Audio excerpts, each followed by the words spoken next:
The following may contain offensive language, adult humor, and or content that some viewers may find offensive.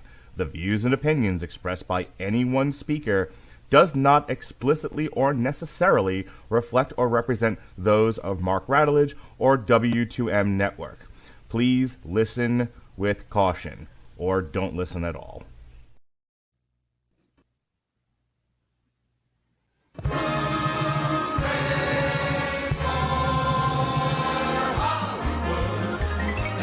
Valley, hooey Hollywood, where any office boy or young mechanic can be a panic with just a good-looking fan. And any barmaid can be a star maid if she dances with or without a plan. Hooray for Hollywood, where you're terrific if you're even good. Where anyone at all from Shirley Temple to Amy Semple is equally understood. Go out and try your luck.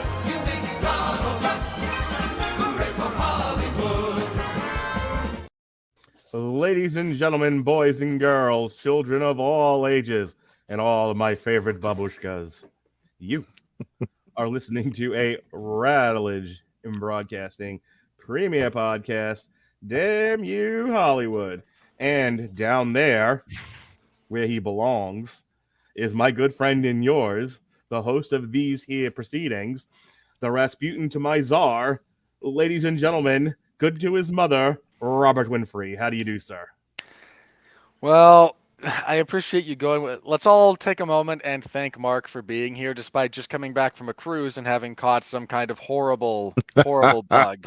That's not what happened. With other people. Saturday night, we had friends over.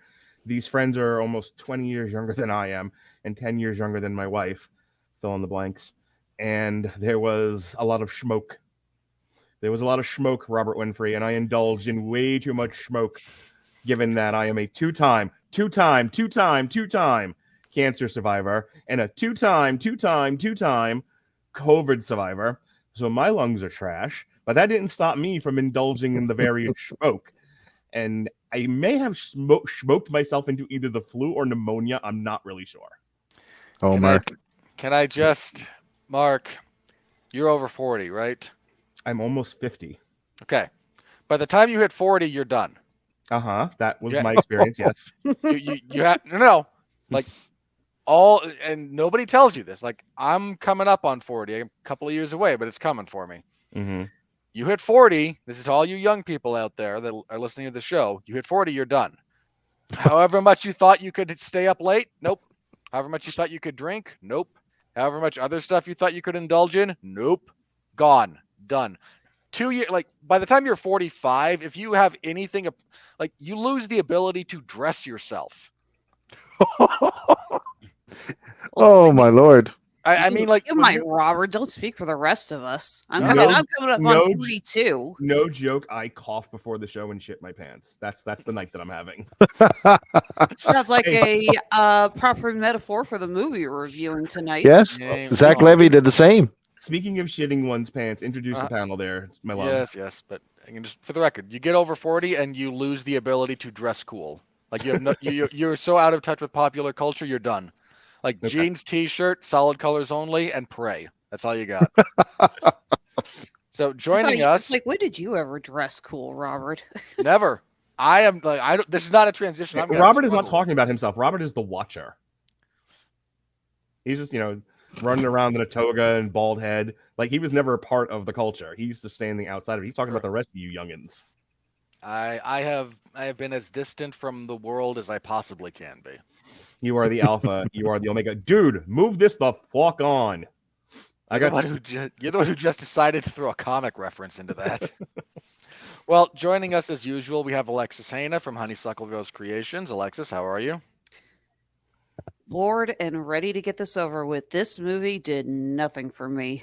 You and I are in agreement there. Also, we have a first-timer, I believe, for this particular podcast. The second most popular member of the Radulich and Broadcasting Network TikTok page.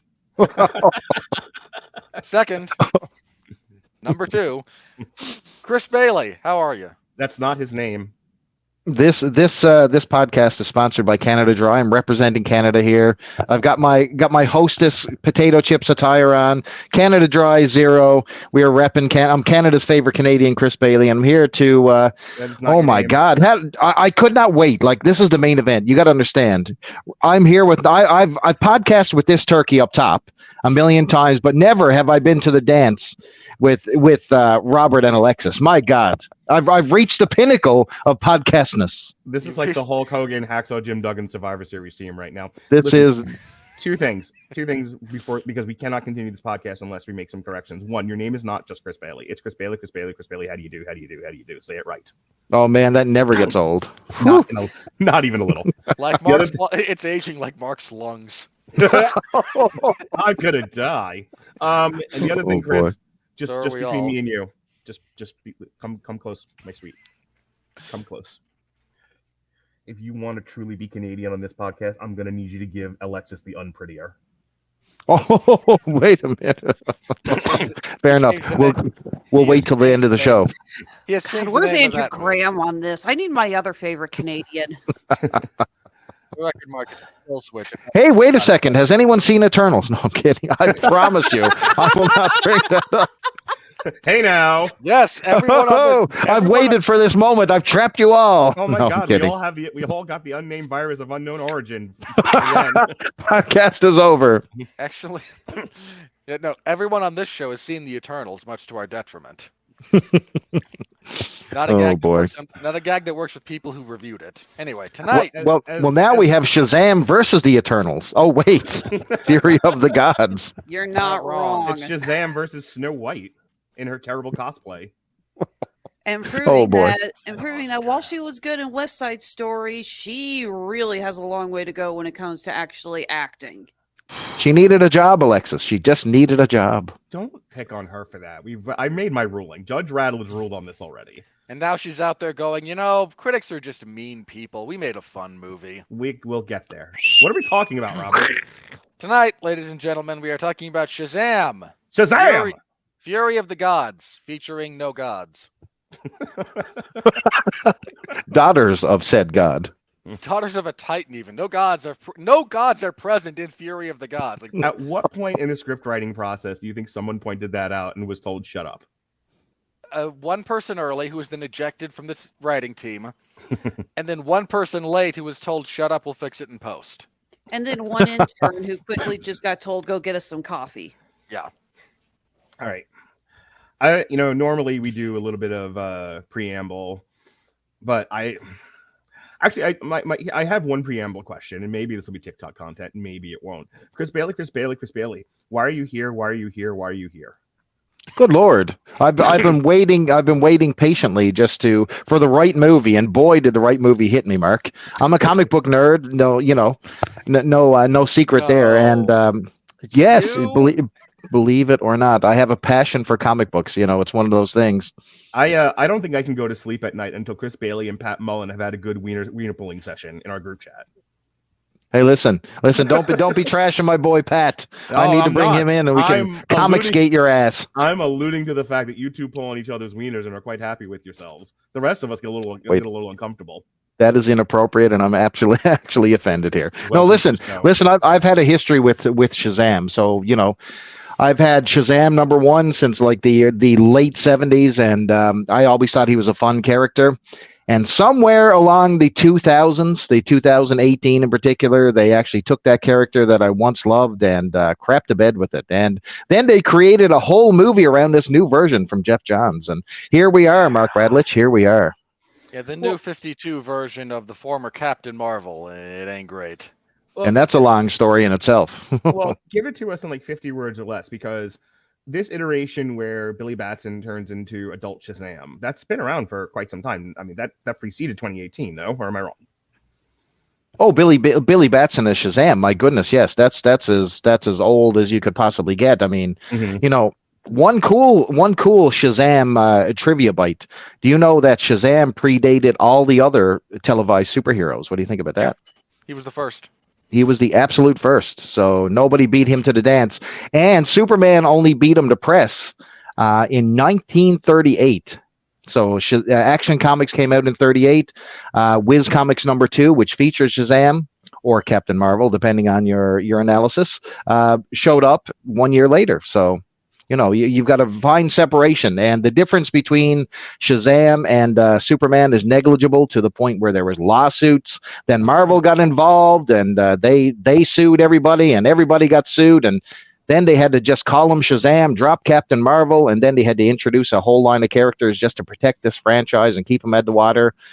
And we landed right here with Fury of the Gods with a complete and utter legal mess. What makes the Jeff Johns version of Shazam different from the Captain Marvel? The Shazam family, the most notable thing. So, instead of being, Mary Marvel and, the other Captain Marvel Jr. and all that stuff, they created, everybody's a orphan. So, nobody is related suddenly. The cast is more diverse. You have, all ethnicities represented when it came to the Marvel family this time. So, and you listen, that sort of works. That plays into they have a good explanation for it. It's not just here we are, here's everybody, my God, we're having a multicultural love fest here. No, that's not what happened here. They actually explained it. Yes.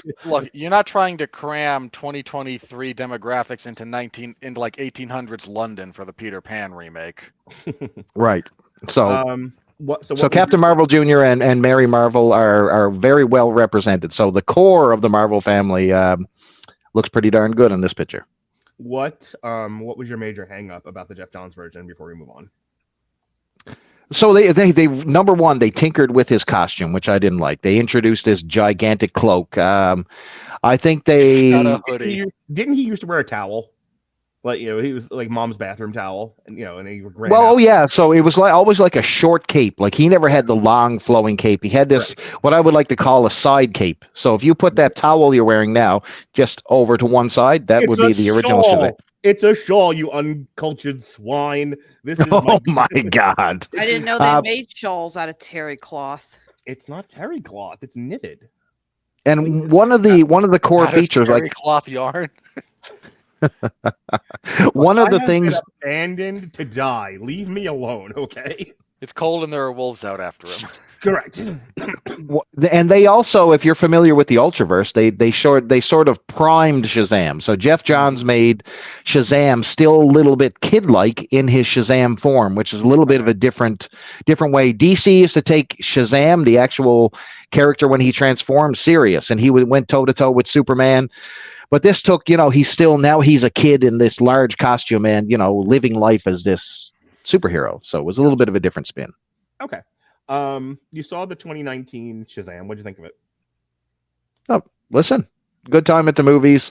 DC only holds itself at a certain water level as it is, because, Zach Levi took the character and he went instantly cornball with this thing. Mm-hmm. And I think it worked for the first movie, but I think we possibly should have seen a little bit more seriousness. He was probably a little bit more buffoony, if that's even a word, in this particular iteration. So he seemed more childlike.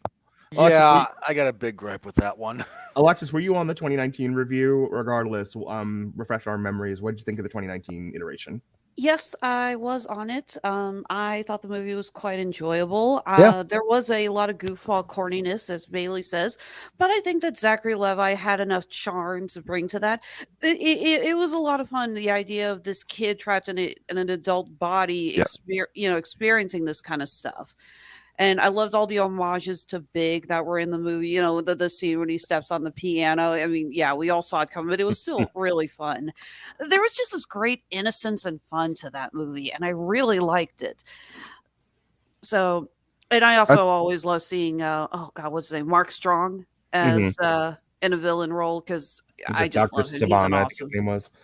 And I think one of the core features of the original Shazam movie is that DC, especially the movie franchises, have been known to be like a giant storm cloud. These things had zero elements of fun. You know what I mean? Like, just devoid of any humor, devoid of any enjoyable content.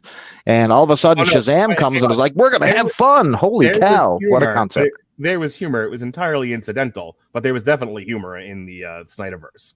It's just Yeah, there was, let's count it. There was a subtractor. One joke One joke in Batman v Superman, ladies and gentlemen. One joke. All right. It was called the entire movie. Woo! It was called Woof. that editing. All right, Robert. Yikes. I think we look, got it. The joke was Whedon's cut of Justice League. Well, actually, I was referring to the scene where Batman saves Martha and he says, "I'm a friend of your son's," and she goes, "I figured." The cape. Cape gave it away. Yeah. Yeah, that was actually, that scene actually did make me laugh. That was a good joke, and I still remember because it's the only thing in that movie I enjoyed. All right, Robert, let's get into the plot synopsis. So, Shazam, Fury of the Gods. We open with Zachary Levi as he is pouring out his heart and soul to not a psychiatrist. That's not the opening scene. And what was the opening scene? When Wow, when we Lucy just Liu- saw the movie. We're already I forgetting know. it. Stop. When Helen Mirren and Lucy Liu rob the. Oh, right. The world's lamest zombie outbreak. So Helen Mirren and Lucy Liu walk into a. It sounds like they set up to a bad joke. They walk into a museum, and they find the prop staff that and was they turn broken. to a native Indian and they say, "Why the long face?" Can you believe they used the staff? Oh my God. Continue, Robert. Good Lord. So they find the staff that was broken by Shazam in the first movie because he didn't want Mark Strong to have it. He broke it and he tossed it away, and it wound up in this museum through nefarious means. They show up, they take it, and now they are ready to wreak havoc. Again, the world's lamest zombie outbreak happens. Then everyone gets turned to stone. Few people get pushed over. And they're off to do evil things because they are evil people. Zachary Levi and the Marvel family are trying to be heroes with mixed results. Their Yelp rating is sitting it oscillates between 2 stars and 3.5. They save a bunch. Everyone loves to complain, so no matter how good they do, everyone keeps finding all the negative shit to point out. They arrive at the collapsing of a suspension bridge, and they save people. Now that's good, but the bridge still collapses, and that's bad.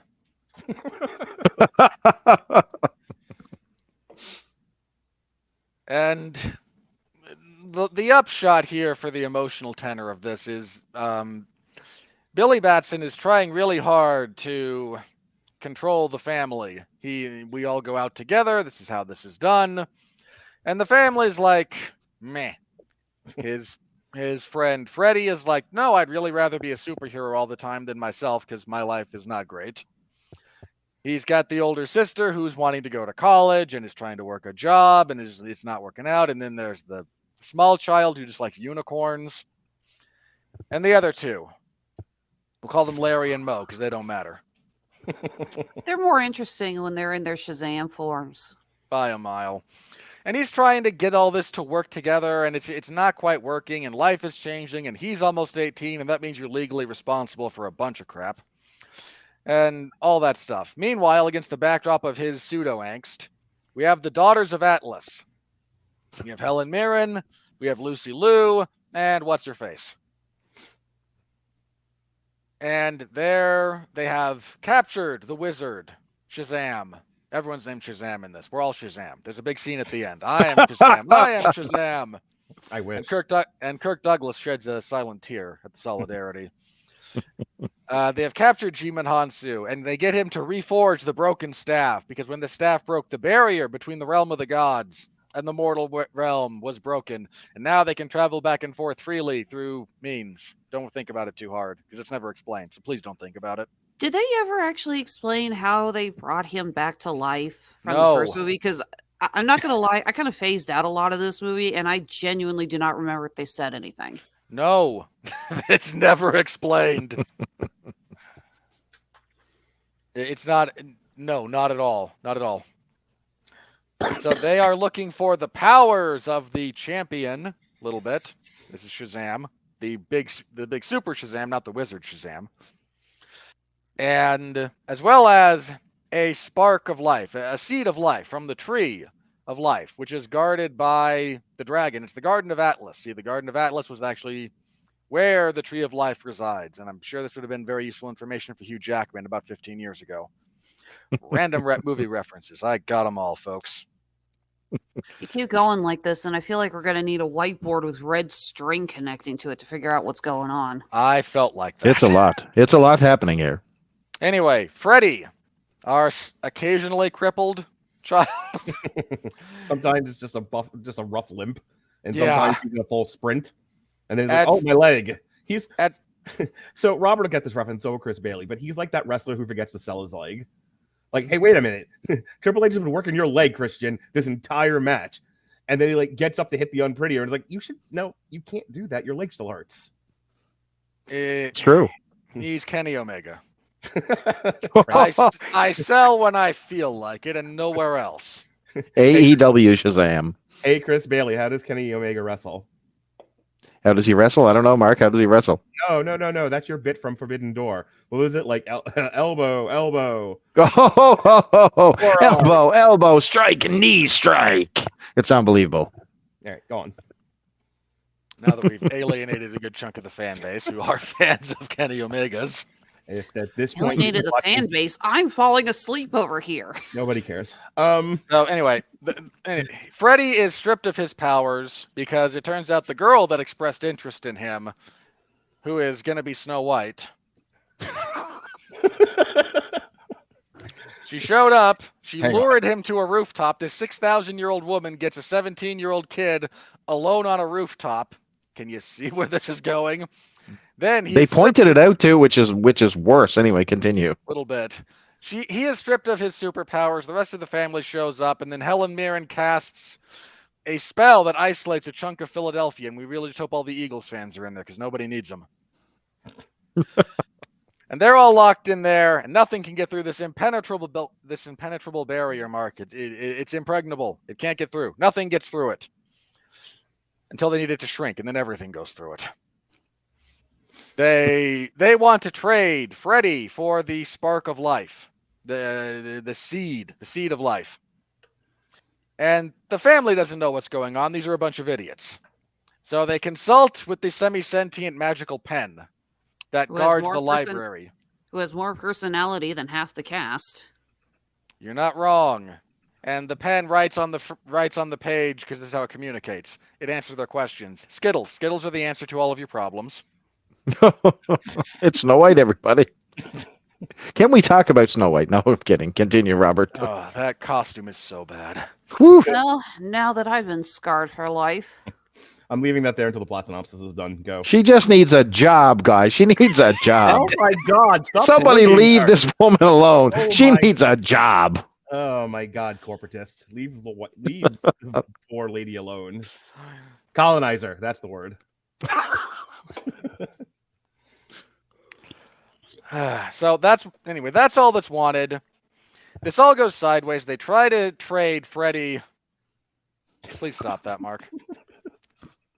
They try to trade More. They try to trade Freddy for Helen Mirren after they capture Helen Mirren. This doesn't go well. Helen Mirren escapes because these people are idiots. Do you think Helen Mirren was a prisoner in this movie? Yes. I think so too. Continue. They You were can just drugging see her. the gun that is You pointing at her can. head. I was going to say, Helen Mirren looks like she's at least trying to get through the scene with some level of dignity intact. Lucy Liu looks like somebody completely forgot to give her any kind of direction. Ride the back of the dragon, Lucy Liu. We need you to ride a dragon. The entire fucking movie. Ride the dragon. That's all you need. Anyway. When I go out to the Playhouse on Saturday night, that's what I do. She looks like she was chasing the dragon, if I may use a very old metaphor. Old euphemism. Anyway, Helen Mirren escapes. She steals the last golden apple that was shed from the tree. While this is happening, Freddy and the wizard Shazam escape from custody with the help of future Snow White. There's a labyrinth involved that doesn't actually lead to anything. There's an argument now amongst the sisters, the daughters of Atlas. What do we do with, now that we have the seed of life? You see, future Snow White and the Queen would like to plant it in the realm of the gods to bring life back to the realm, which is decaying around them. But Lucy Liu does not play.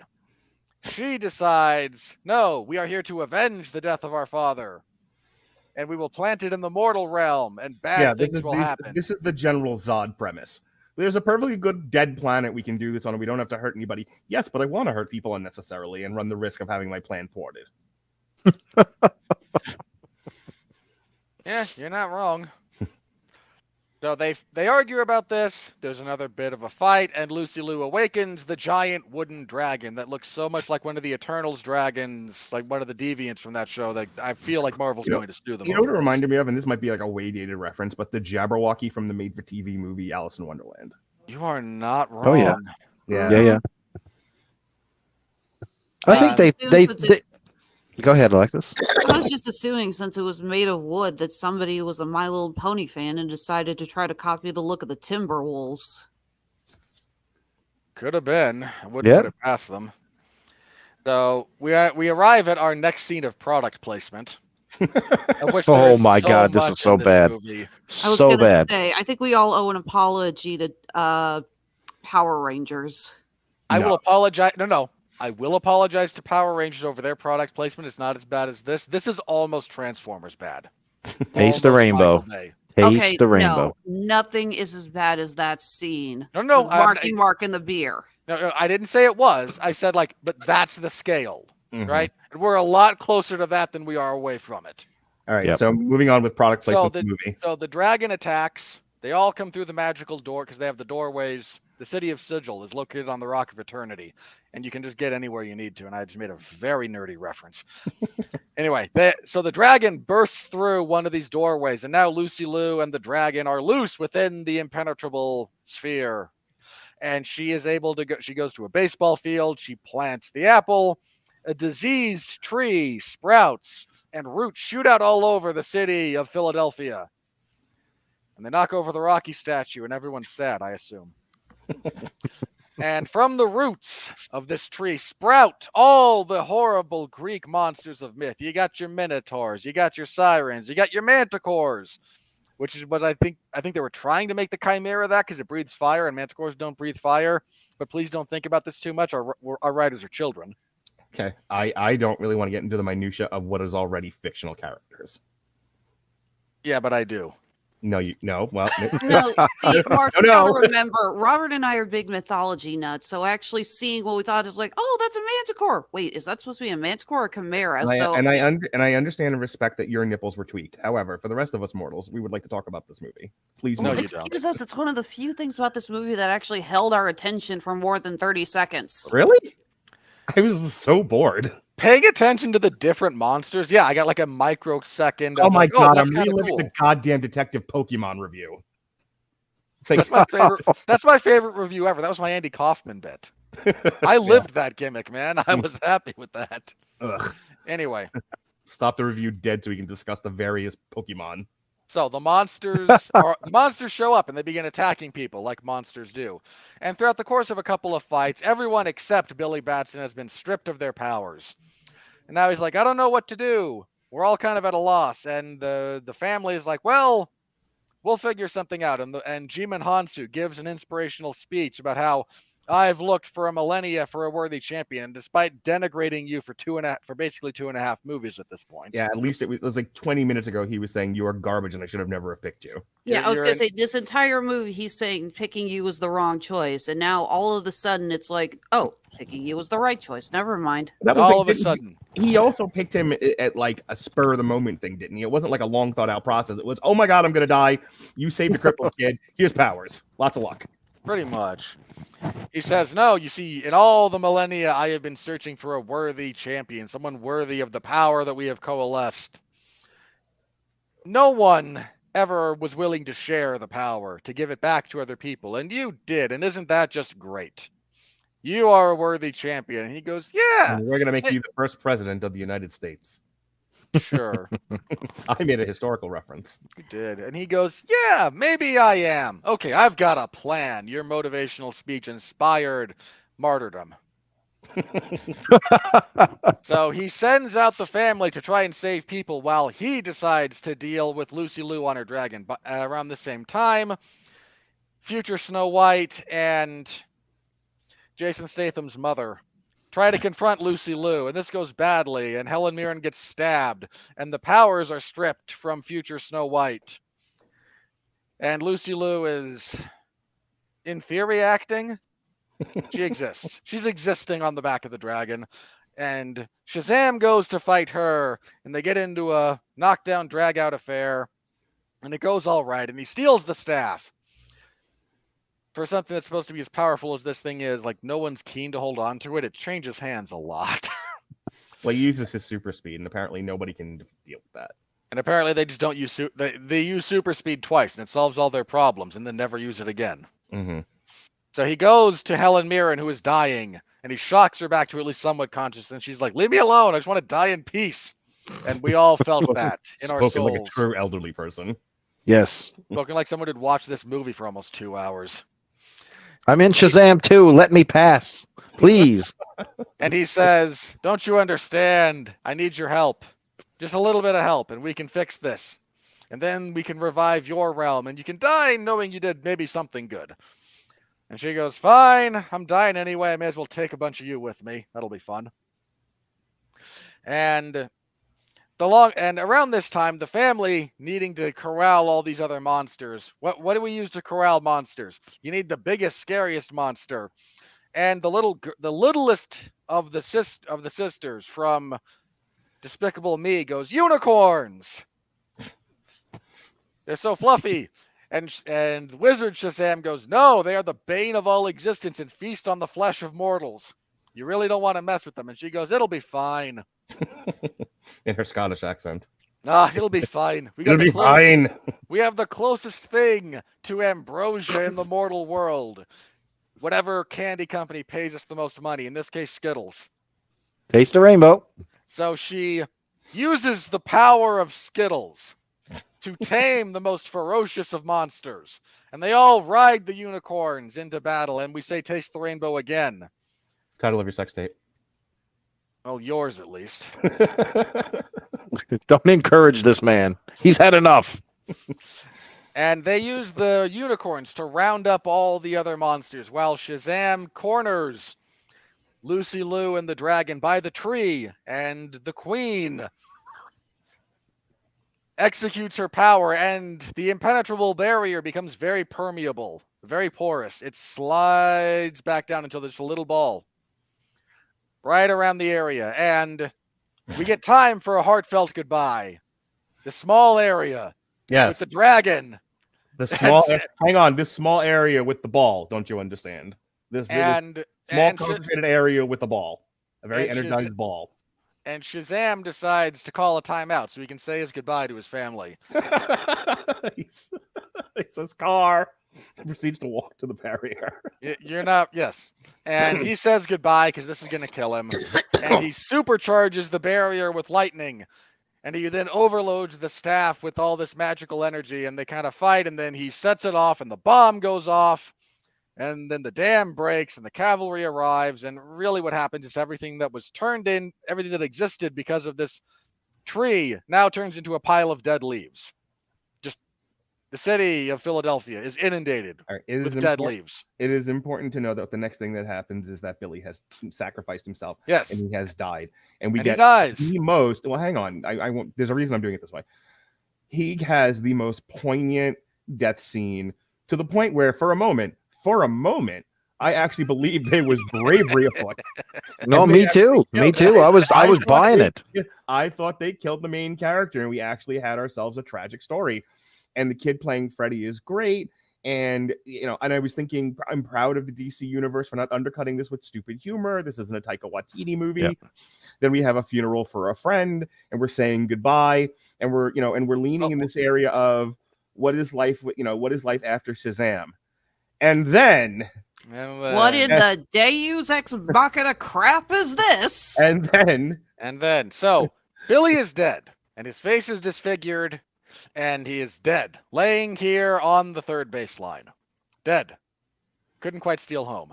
And the family shows up, and they mourn. In fact, a bunch of them have to run from someplace several blocks away, but still get here in a timely fashion because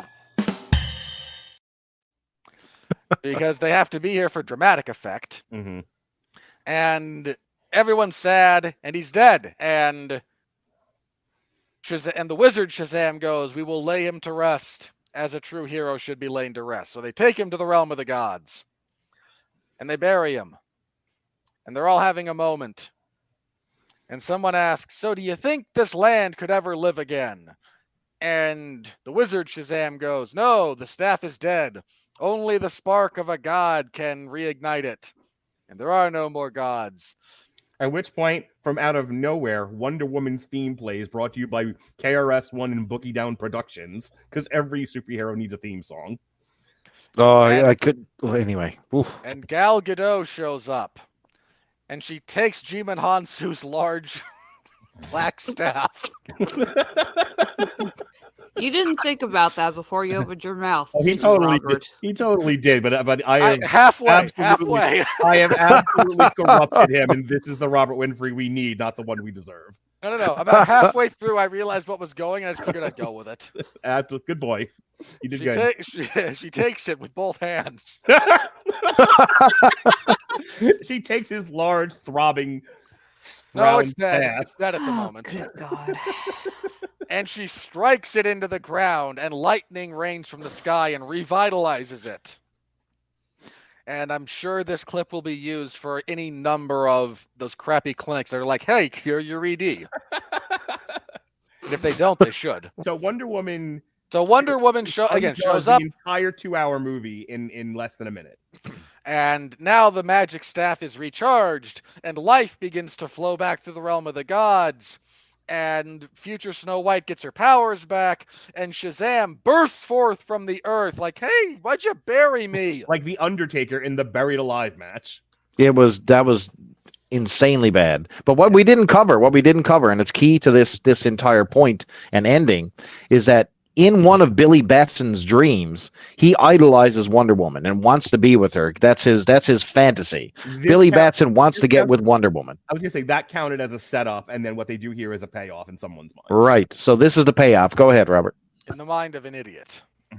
Yes. So he sees Wonder Woman over there, and like any teenage boy, decides this is an opportune moment to embarrass myself horribly. Yeah. I mean, who wouldn't want to come onto an Israeli model? Oh, I refuse to believe that any of you at 17 wouldn't have wanted to go to, I'm not going to use the phrase, but yeah, you wouldn't have fantasized about Wonder Woman. I would never have bothered her. Okay, you wouldn't, but the rest of us mortals. What? Hang on, no. No, Winfree. he What has are you saying? weird- This is a staple of Damn You Hollywood. He has like weirdo woman taste. Don't. We'll be here all day. I didn't know. I said I would not have bothered her. Okay. Oh, you saved my life. Thanks. That's the extent of our interaction. So then what happens? There is awkward flirting, and he turns out to have been chewing on a spider that was crawling in his mouth as he was dead. Because they just put him in the ground. They didn't actually get him a coffin. And she dismisses him. I never thought of that. You're right. I completely forgot the coffin. What the hell? Yeah, they buried him like a mass grave. It's like just get in there. Just like, they couldn't even throw the lie. They didn't even have somebody shoveling the lye powder. They cut this scene where they were like kicking him into the hole. Get in there, you piece of trash. All right, come on. And she dismisses him because she prefers people of actual status. Like, look, I'm gonna hook up with a billionaire. You don't rate, kid. Okay. And Shazam returns the powers to everyone else. They all go back. They start rebuilding their home. Djimon Hounsou gets a makeover, shows up and collects the staff and says, "No, your name is Shazam." Because there's this running gag where they don't know what Billy Batson's superhero name is. Mm-hmm. I think they were trying to play off because there was so much confusion. They were trying to get around not calling him Captain Marvel here. So, what's my name? And they could never come up with something. So I think they even tried to call him Captain Thunder, which was his original name before he actually became trademark Captain Marvel, which is a shitty piece of Shazam trivia. Anyway, carry on. Not important. Again, it was funnier in the first movie when it's like, his name is Thundercrack. That sounds like a butt, dude. Yeah, that was actually funny. That was at the time, indeed. Yeah, that was funnier. So he leaves. everyone lives happily ever after until we get to our mid-credit scene, wherein James Gunn's wife, the DC equivalent of Phil Coulson, the character from Peacemaker, escorts Billy Batson to have a conversation. She wants to know if he wants to join the Justice Society. Oh, Do you want to join the do you want to join the Justice? That's good. Society. That's bad. Can I go now? And he is mad that he was tricked into joining the inferior team. all right. And then in our final post-credit scene, Mark That really doesn't Strong matter. Mark Strong talks with the Brainworm about their Mastermind. nefarious evilness that's about to be unleashed in a movie that will never get made. Yep. All right. Chris Bailey, the good, the bad, the ugly. Go, go, go. The good emotional connection. They actually got me. They tricked me into believing Shazam was going to die. I completely bought into the Billy Batson character, his whole plight that he was turning 18. He honestly thought that he was going to be out on the street, separated from his family. Completely bought into that. I even bought the whole Snow White Captain Marvel Jr. dynamic. I kind of like that thing. That was kind of cool. The gods thing is a complete abortion. The entire thing with Lucy Liu and Helen Mirren looked like they wanted to hang themselves. The other girl, she just needed a job, guys. Literally just needed a job. She was there. That's right. You heard me. I'm feeling like I'm beating a dead horse. Anyway. It's been a while since we used that clip. Mongo only pawn in game. I usually get it 3 or 4 times when I'm working with Radulich. I don't know what this means. Anyway, the whole God thing was just terrible. Lucy Liu on the back of that dragon seemed to go on forever. It was like Star Trek the motion picture. We have spent money on this CGI dragon. We must show it for an eternity. That's what it felt like. You know, the original cut of Star Wars where Luke does 87 passes in the trench. Same thing. Yeah, same thing. But I didn't realize how convoluted this sounds like a fairy tale that somebody is telling in different increments and like screwing up the story and just combining like fairy tales into one massive cluster mess. It sounds like we've talked about this with other movies where they have multiple screenwriters, multiple passes, and nothing seems to connect, and there's nobody like almost like the studio executive probably gives notes, but is really missing like some major continuity issues. And so this comes across like an and then right. Yeah, and then ad lib exercise, but no one's actually listening to the other person. Well, yeah, exactly. And they just keep adding stuff in. And then we'll have a magic apple. And then we'll have a magic tree. And then we'll have unicorns. And you're like, what? Where do we go from like this was? And when Robert started breaking down that story, I'm like, oh my God, this is a train wreck. And it kept getting worse. And all of a sudden, apples and unicorns, Lucy Liu on the back of a dragon, Snow White just needing a job. It was a disaster. The plot anyway. I mean this. If you think about the plot of this movie for even a minute, it's a giant pile of crap. The worst. Like this is an I would love to see the script for this. Anyone who finalized this and said, man, we need a dragon and the apple and the gods and Shazam's going to die, but Wonder Woman's going to come back and then we're going to have a mid-credit scene that not a fucking soul is going to understand because they didn't watch The Peacemaker. And oh my God. The real issue is they didn't watch. Issue is they didn't watch Black Adam, so they don't. How much you want to bet Wonder Woman in this movie? How much you want to bet Wonder Woman Deus Ex Machina the whole movie was a studio note? No, that was a last. Say my camera's not working, but my hand is so freaking raised in the air. Oh yeah. I imagine there was the original version of this where actually Billy does die and Freddy takes over the role. Right. Which is what that's what the emotional core of this movie is leading up to. Right. And there was just like, no, you can't do that. Bring him back. Right. But how are we going to bring him back? I don't know. Well, we need cinematic universe to bring back another character. Okay. So I almost guarantee you there was no early Wonder Woman scene. Yeah. Right. And then they were like, okay, we'll have Wonder Woman. What's Gal Gadot doing right now? Nothing. So a lot less now. So we'll have her come on because we're not gonna have Henry Cavill and Ben Affleck probably told them to shit in their hat. They're like, well, who's left? So we'll get Gal Gadot and Ezra Miller's in jail. Yeah. So we'll bring on Gal Gadot, and they're like, okay, well now we have to work her into an earlier part of the story. I know we'll have him have a wet dream about her. Perfect. Yeah. But because representation matters, it's not really Gal Gadot. It's Djimon Hounsou, or Dijon Mustard, whatever his name is. Go ahead, Bailey. So, and if you're paying attention, and Robert hit it right on the money. Yeah, Black Adam. I think this was originally meant to continue on Black Adam, and I think that they changed the story to what's that? As a brief aside, like because James Gunn is like, okay, we're nuking everything. Everyone and their dog has started firing their missiles at each other over this. Oh, big time. What was the latest blow up, Robert? Tell us about that. So I think Zachary Levi leaked this. He was originally supposed to be the one that confronted Black Adam at the end of Black Adam. Right. And the Rock said, no, you're a putz, Superman. And I want Henry Cavill as Superman because Henry Cavill's awesome. And one of the few things I agree with the Rock on in that instance. And then that got canned. And apparently he was, again, like one of the earlier script drafts of this was like, okay, Black Adam shows up in this movie at some point in kind of the Wonder Woman cameo role, like not necessarily to save him, but like that short cameo. And the Rock said no. And so now everyone's like, no, this is your fault. No, this is your fault. No, this is like the missiles have started firing over why this movie is failing. No one bothering to look at the fact that it's not a good movie.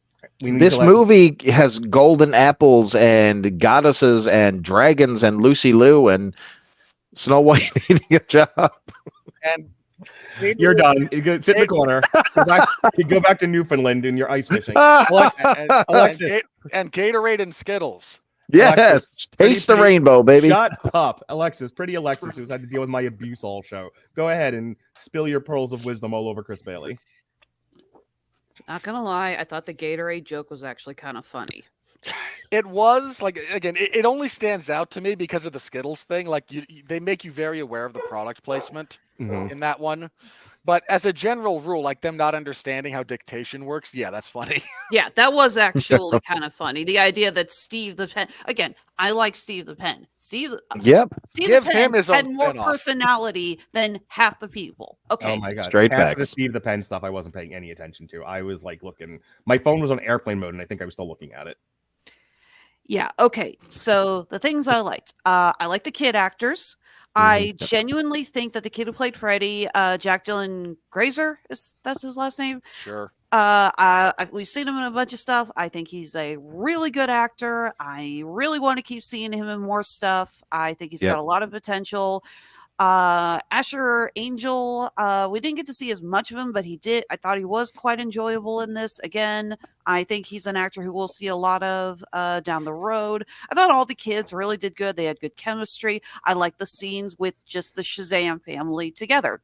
I like the scenes of them on the Rock of Eternity kind of doing their own things. I love the scene where what's his name? Eugene is mapping out the doors and he gets thrown out of one. He's covered in slime and he's like, okay, don't use that one. And then later it's like, okay, I gotta go check the toxic levels of this because my skin's feeling kind of tingly. Again, funny joke, good scene. These actors have good chemistry and the writing on those scenes was good.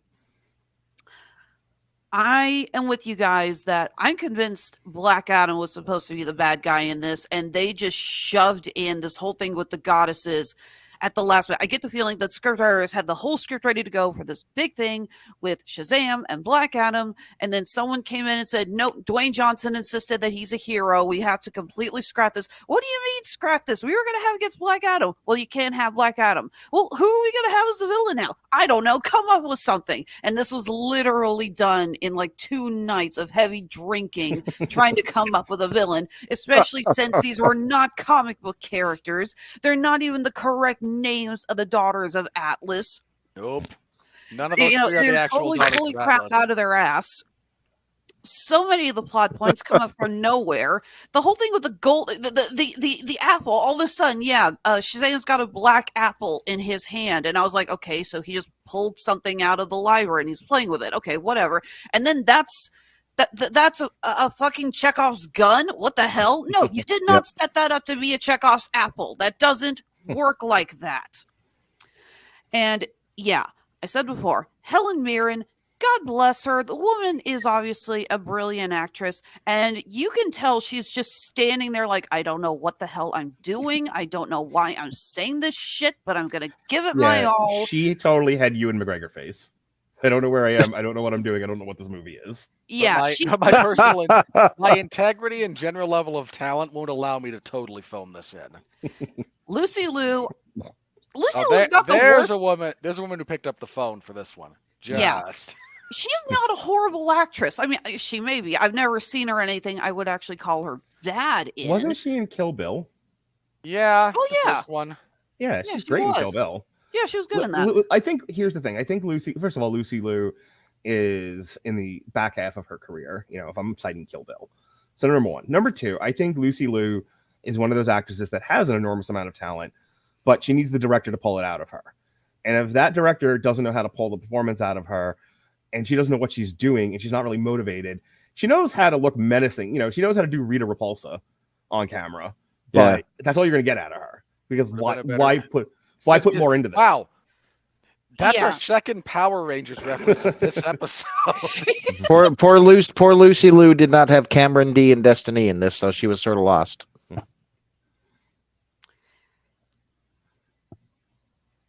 Okay. Go. So, Go on, Alexis. That was the best. That was the best. That is your TikTok right there. Complete and utter dead silence. That's perfect. Woo!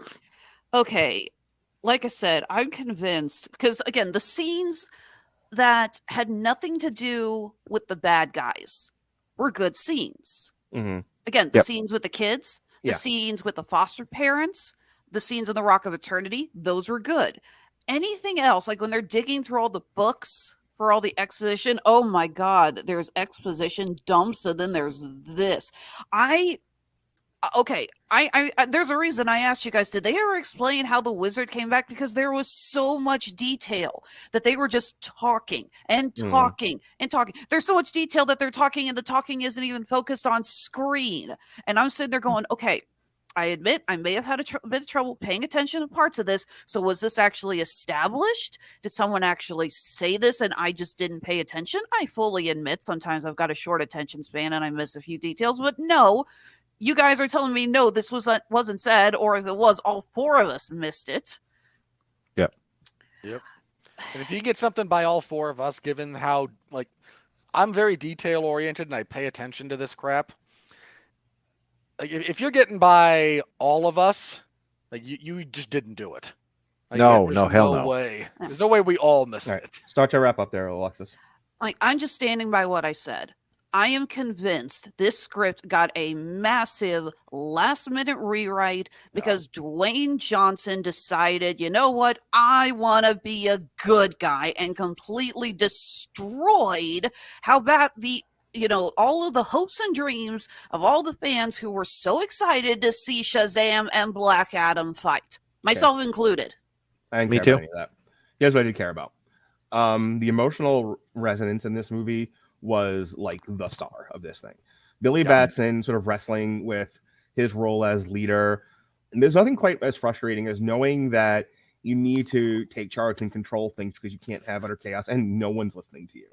And you just don't have that leadership charisma. You don't have that power. You don't have that respect or control. And it's the world's most frustrating thing, especially when you have situations like an entire bridge collapsing that didn't need to collapse. So like him wrestling with his role in this team and knowing better, but having like the polar opposite in Freddy, who is the star of this thing. The kid playing Freddy is absolutely like, this whole movie was based around him. He shined. And it worked. Yeah, He did. He is the emotional heart of this movie, more so than Zachary Levi. He is the character I was most interested in. It was funny when we talked about Sonic the Hedgehog 2, and we made a joke about like the totally pointless side quest with the sister-in-law. And like this seemed rather tacked on. There was, there's a couple of like side quests that Freddy goes on with the wizard, and they have kind of a buddy thing going. And my initial impulse was like, ugh, why? And then I realized that's the only stuff I really wanted to watch. Because the other problem I have with this, while I can appreciate, I appreciated the theme of family. Keep your jokes to yourself.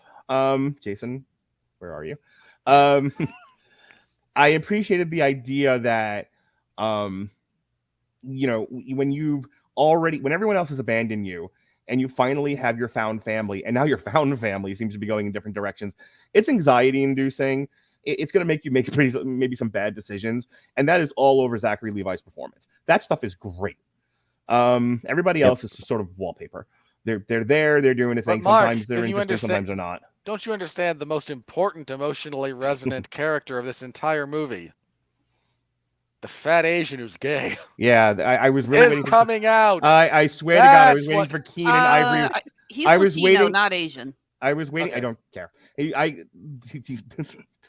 hang on.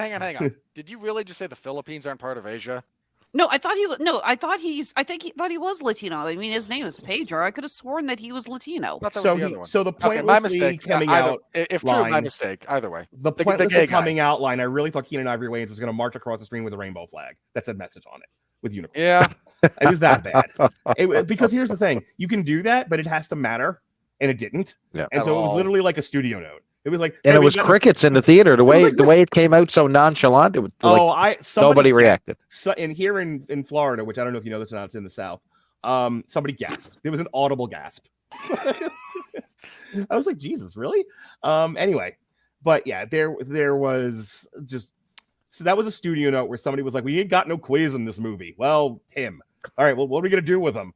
Just make him yell it for no good reason. Just run in front of the camera. I'm gay. I can't believe they got that. God made me that way. And there's gonna be a bit where we decide it's not a time for secrets anymore, and his big secret isn't I'm a superhero, it's I'm gay. Yeah. Anyway, so all the stuff with Freddy is the best part of the movie. All the stuff with the family and struggling with one's position in your family. That's the stuff that works, and that's what pulls this movie through. It's certainly not the plot, and it's really the action sequences are pretty standard. You're the CGI snob, so maybe you noticed some wonkiness. I really didn't, though. I also wasn't looking. There's some wonkiness. But I mean, there was definitely like fun time family CGI action sequences. Hang on. If you want to understand how bad some of the CGI is, some of it, rewatch the scene where they're riding the unicorns. Oh my God. They don't move. The actors, they're not going up and down in time with the unicorn running. Got it. There's no motion to them. The point is, like, for most this, I said this in our group chat, this was absolutely a standard average action family movie, and no one's looking that closely at it, except for people who study this sort of thing. Where the movie doesn't work is stuff you guys already talked about. I don't want to beat that to death. When they killed Billy Batson and they had the funeral, I was crying. I was really invested. Yep. I was like, okay, like I have gone on this journey with these characters. There was arcs. There were changes. There were things happening. I paid attention and was rewarded for my patience. And I saw a tightly told and knitted together story about kids in a found family overcoming the greater odds. And which is good. And someone making the noble sacrifice, which is what heroes do. And I'm like, this is great. Bravo, DC. And then, because DC can't help but shoot itself in the dick, we did the bit with Wonder Woman. And I'm not lying, and this is really... I came on this show just to say this. That bit with Wonder Woman ruined this entire movie for me. Like, it undid 2 hours. Because I can still appreciate performance, and I can still appreciate theme. But in terms of, like, following the story and being roped in, I felt I had been had. I shouldn't feel conned at the end of a movie. And I'm generally pretty accepting of stuff like that. Like, it's fine. We needed Tony Stark to show up at the end so we can introduce the next Marvel movie. Who gives a shit? No, there's doing that. And then there's completely undoing.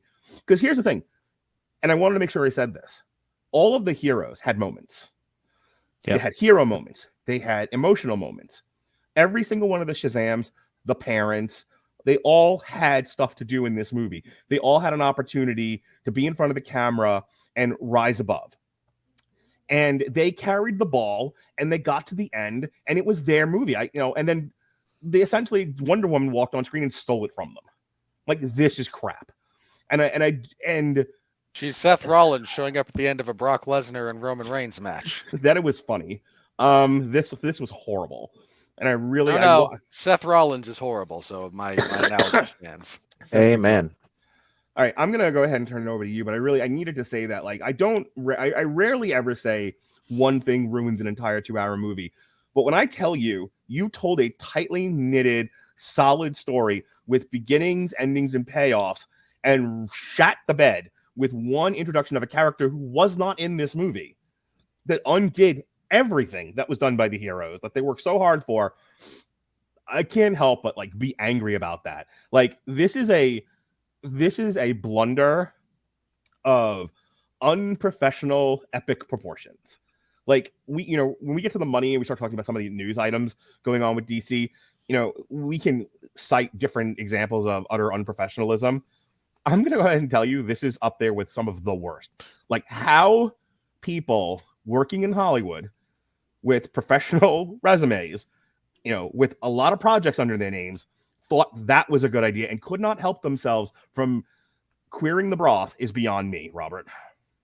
Well, let me tell you what you're keying into and what this movie really failed to do.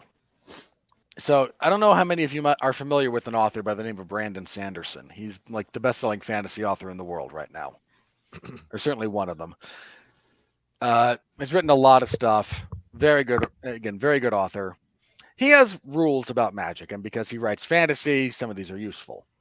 He has 3 big rules, and then he has what he calls like the 0 rule, which is do what's awesome, which is fine. But as long as he doesn't really violate the other 3, you're good. His first rule of magic, and I have this brought up, I want to make sure I get it right, is the author's ability to solve conflict with magic in a satisfying way is directly proportional to how well the reader understands said magic. This is important here. And by way of a thought exercise, to kind of prove this point, if you think about the original Star Wars trilogy and even the sequel and even the prequel trilogy, how many actual problems does the Force solve? The answer is almost none. Right. The Force never solves any problem. It's actually one of the big problems with the sequel trilogy because suddenly the Force is solving your problems. To quote Ford, the Force doesn't work like that. And the problem is, no one knows how the Force works because, as Benjamin Cologne is fond of saying, the Force does whatever the plot needs it to do. So you just have to structure your story so that you're not shooting yourself in the foot. Because when the Force solves a problem, there's no emotional payoff to it. Similar in problem here, Shazam is brought back by magic that is never explained, never set up, and never, we don't understand. So rather than solving the problem with your magic meaning something, everyone rolls their collective eyes. It doesn't work. And that's the real problem here. And it's one that this movie couldn't get away from for whatever reason. The CGI is a little wonky in places. Lucy Liu is phoning this thing in. Future Snow White exists, but a lot of her line readings are very static. She's very flat. When she's interacting with Freddy, it kind of works, but you're also relying a lot on the trope of horny teenage boy will just do whatever pretty girl says. Yeah, like the teen drama stuff between the two of them was fantastic. Anytime she had to do anything else, not happening. Yeah, it was like the scene of them in the high school. It's like this is actually enjoyable. Yeah, and then the minute they we had find out chemistry. she's a god, it's like somebody just sucked all of her, credibility out. Yep. Yeah, there's the story itself. It's a mess. It's a giant mess. I agree with Mark. Like, what makes this thing work is the emotional resonance between the characters. That works. Nothing else does. The humor in this mostly did not land. Now, some of that might be me, but no one else in the theater laughed when most of this stuff came up either. Your product placement is all-time lazy. Again, like you're on the Michael Bay scale of lazy product placement here, buddy. It was really bad. And your post-credit stuff sets up movies that are never going to get made. This was always kind of a lame duck. And not only that, the post-credit scene should inspire, oh, wow, oh, my goodness, it's them, it's this. But they introduced a team that was in the movie Black Adam that we'll never, ever see. You know what I mean? The Justice. Do you think we're going to see that Pierce Brosnan Justice Society again? Well, unfortunately, no, because Dr. Fate dies in that. But can't you just wait to see Shazam and Hawkman? I think I don't know. I don't know if this is pre or post gun, but I've heard stuff about doing more with the guy, Aldous Hodge, the guy that plays Hawkman. Probably, and look, bless Hodge, he's a good actor, and I thought Yep. look, the only stuff that I'm sorry. Go ahead, Robert. And the only stuff in Black Adam that really worked was him and Brosnan together. I'll tell you what's going to end up happening is Oh, Brosnan was they're great. gonna shoehorn the Justice Society into season 2 of Peacemaker. Probably. Mhm. But considering that Peacemaker season 1 was actually quite good, I would be fine with getting some Justice Society cameos in season 2. Yeah, I don't hate it. I don't hate the idea. The thing is, it's cornball. It's done like Peacemaker is not a serious show. You know what I mean? So anything that goes into I that don't know is just about parody. that. No, Come on. It's more serious than you're giving it credit for. Yeah, Peacemaker was one of the better written shows of the year that it came out. Oh, no question. No It question. just happened to have some silly moments, and it was sort of like we know this is over the top, so we're going to lean into it. But where it counted, it was emotionally resonant. Yeah, I agree. Peacemaker may have been a comedy, but it wasn't a parody. Yeah. I don't know. There was they treated the Justice League at the end like buffoons. Oh, come on. That scene was hilarious. And No, it was absolutely. I laughed my ass off, but they didn't treat them like buffoons. It was more, you showed up late to the party. yeah, literally late to the party. Yeah. So, Kinda cool. yeah, I that's- agree. Fury of the Gods, again, it's a mess pretty much from start to finish. There's not a lot that works. The emotional resonance works. Some of the interpersonal stuff is okay. Oh, last thing I need to say here, and this was really... Zachary Levi is playing Shazam from the first movie. Yeah, I forgot to And- mention that he is Mhm. he is way overboard with the child and Too much. motor mouth shenanigans. I hate it. And It's awful. it worked in the first one in no small part because Billy in that one is like, what, 16 if? Yeah, Right. Like 14, somewhere between 14 and 16. yeah. And Zachary Levi did a decent job playing, the 14-year-old. All right, but he's also playing Tom Hanks from Big. Now Yeah, he's and- been, now he's been doing this Bingo. for 2 years, and he's grown up a little bit. Yeah, and like you could watch the first one and think, okay, the way young Billy and Shazam play is here. Like it works.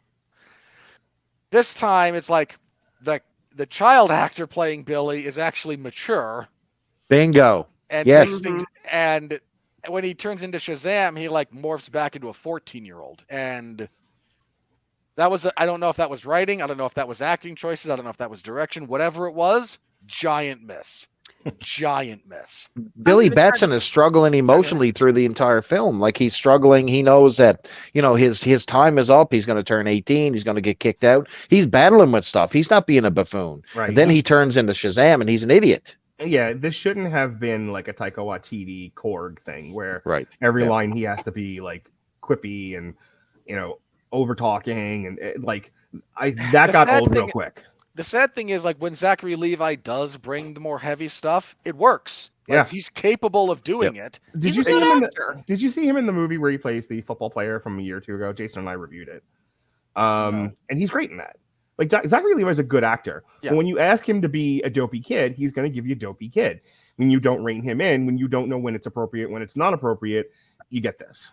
Yeah, and again, it didn't work. I'm pointing a lot of fingers at the direction for this. David Sandberg has not exactly instilled a lot of hope in the articles that he's given Boy. about how this came out. A lot of people have been asking him, so why do you think audiences didn't like this? So what do you think was the problem with this? And his reaction is has essentially just been, you know what, I think I'm done with superhero movies for a while. Well, it wasn't that audiences rejected it, and we'll get to that in 2 segments. It was the critics that Well, rejected it. Well, I mean, okay, if depending on your definition of rejecting it, because it didn't do great money wise, but its Rotten Tomato audience score is still high. Its critical score is way low. This is a mixed bag, and it's actually like worth kind of dissecting. well, and again, we're going to get to that, but Mhm. like the point there that like has the audience rejected it wholesale? No, they haven't. Like they're not, burning it at the stake or anything, but they're not like no one's embracing this. This is when somebody asked me. One of my friends was like, "Hey, you saw Shazam?" Like, yeah, we're gonna review it tonight. He was like, "Is this something I should go to the theater for?" I'm like, "Nope. Wait a month. Wait a month. It'll be on HBO Max. This is a perfectly great movie to watch at home." Yeah. Bingo. And that goes to every single episode of Damn You And Hollywood we've done And for the skip past the 10 years. last and skip Yeah. the last 2 minutes. Stop the movie when he dies. Stop the movie when she plants the apple, as far as I'm concerned. You don't need to watch that boy. climax. That No, climax that's was terrible. terrible. Listen, there's nothing wrong with a good climax. All right. With that How would said, you know. just Sweet ask Jesus. the 2 or 3 women that know. All right. Speaking of the 2 or 3 women that know, here come the money. We're in the money. We're in the money.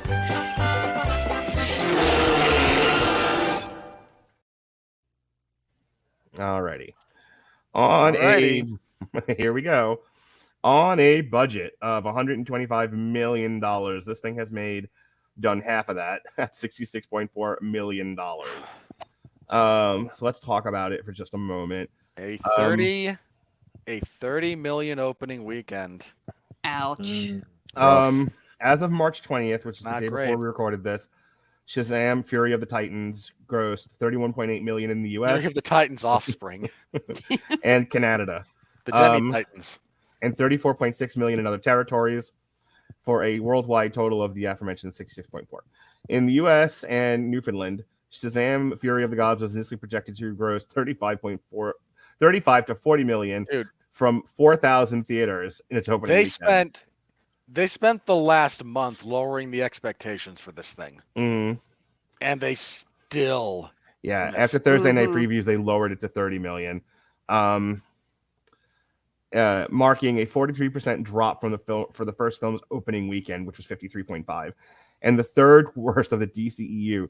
Though 2 lower films, The Suicide Squad and Wonder Woman 1984, had their releases affected because they were day and date on HBO Max. you could like the only your company and how poorly you opened are movies that literally went day and date during Yes. the pandemic. The Hollywood Reporter weighing in, saying one of the worst starts for a major Hollywood superhero film, and also lamented the film's 35 million international opening from 78 countries, including bombing in China with 4.4.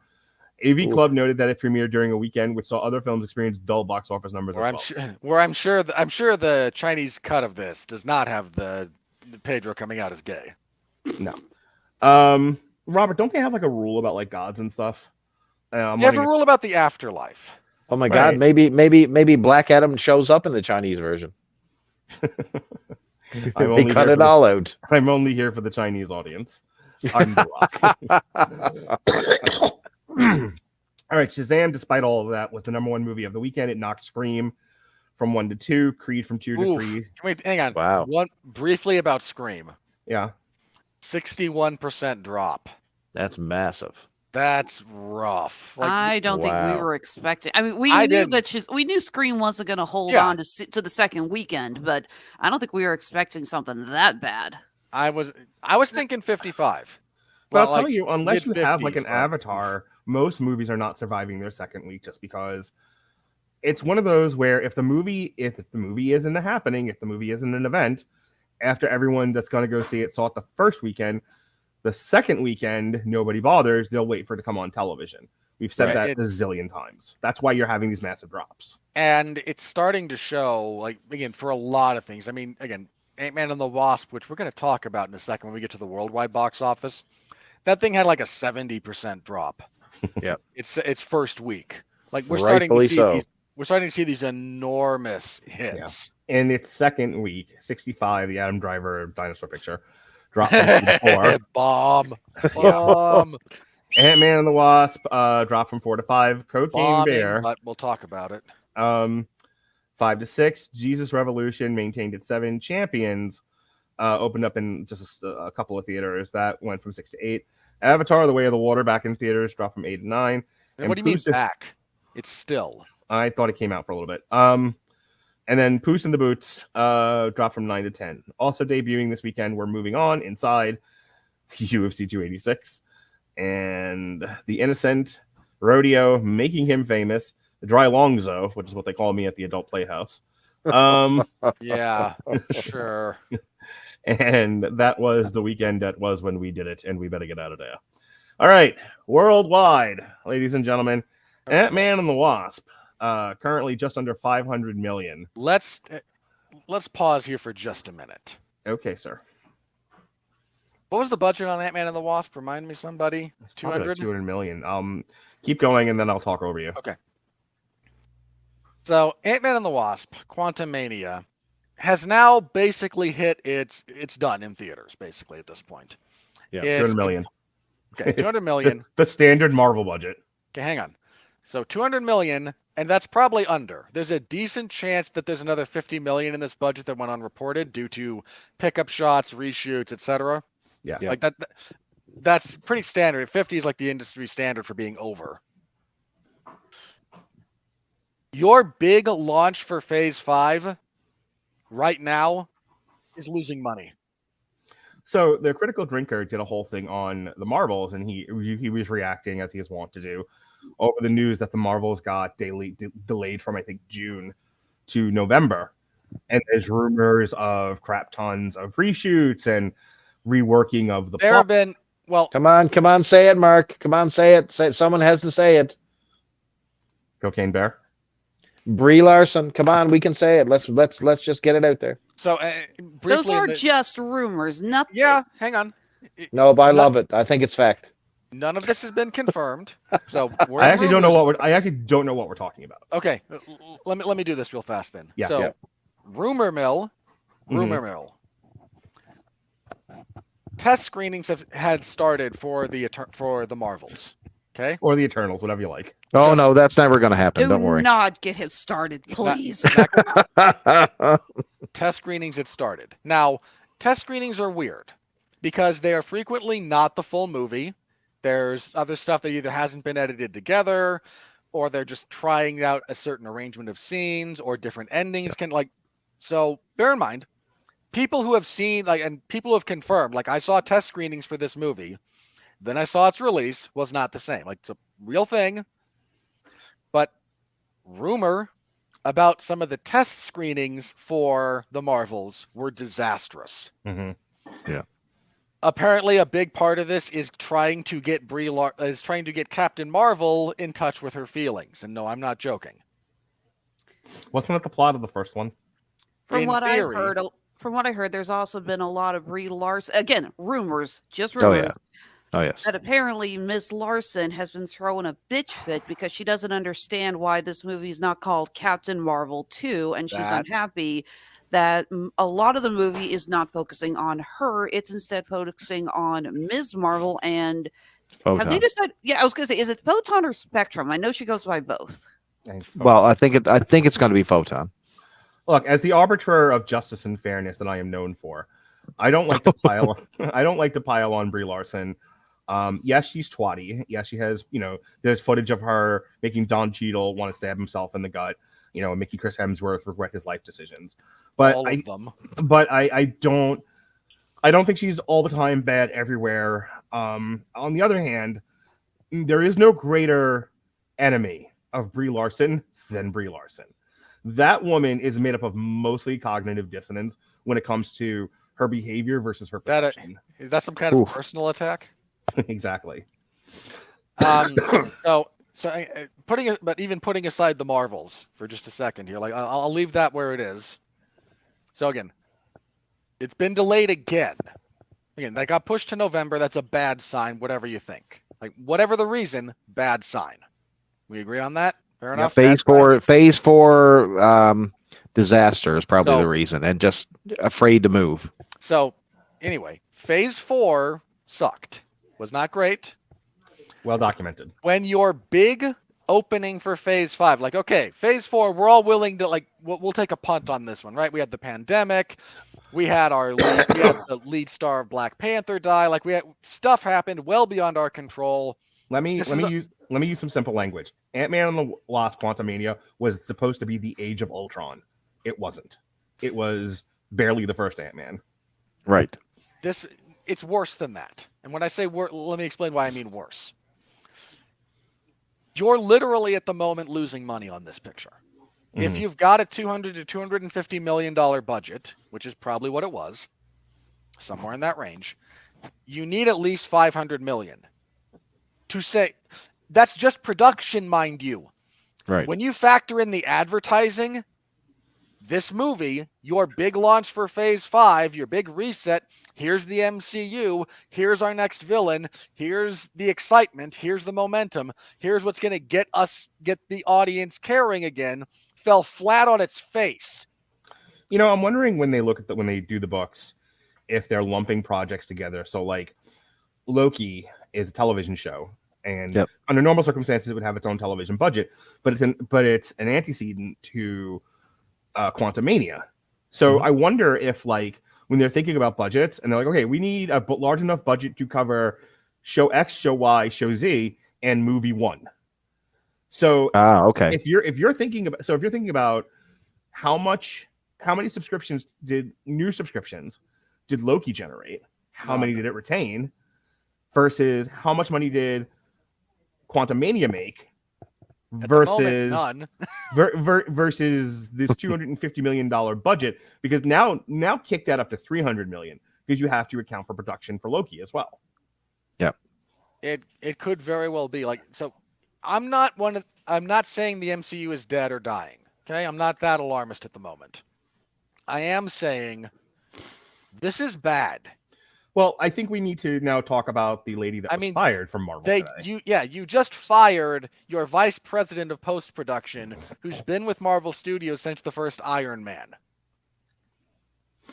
Gone. And I want to say that a lot of what we're calling out as not great decisions were her decisions. Kind of let Kevin Feige let her off the chain, and she kind of Kathleen Kennedy'd it. Yeah, she went a little bit nuts with the message. I mean, there's like some reports that like when Bob Iger came back, he asked Kevin Feige point blank, like, "What the hell are you doing? What's going on here? Why are we losing money?" And Feige's response was like, "Well, you got to get the message out, right?" Now, you can take that as the political thing, or you can take that as we're still trying to rebuild after all of the characters that people actually care about left. But either way, it's not great. Mm-hmm. And now they're cutting, Disney recently announced that they're cutting like $3 billion out of content creation because they're losing money. Iger is going full scorched earth. Hang on, I want to get rid of anything. I need to Gary Horowitz myself and Robert Winfree here. We need pat on the back. We talked about, and I think it was the Cocaine Bear review, that Disney killed itself dead being a slave to Disney Plus and throwing all of this money, good after bad, into online content creation. And I said the math on this never added up to me, because essentially you needed to create an entirely new market of subscribers, and there just aren't that many people. Most people do one or two subscription streaming sites, and then that's it, if that. And they don't. And we talked like a couple of months back about churn, which I learned at the time, and that is people signing up for Peacock, not a real service, and then when their show ends, they get rid of it. So when you think about that, without looking at hard numbers, Disney never retained a big enough well of subscribers to offset the money being spent on all of these television shows. Yeah. So and that being, let's wrap up and move. Well, move on. Again, to that same end, like, because Disney owns them, it's not just Marvel, which is starting to feel the burn. I mean, 2 weeks ago, maybe somewhere was like somewhere between 2 and 4 weeks ago, Disney announced, all those Star Wars things, dead.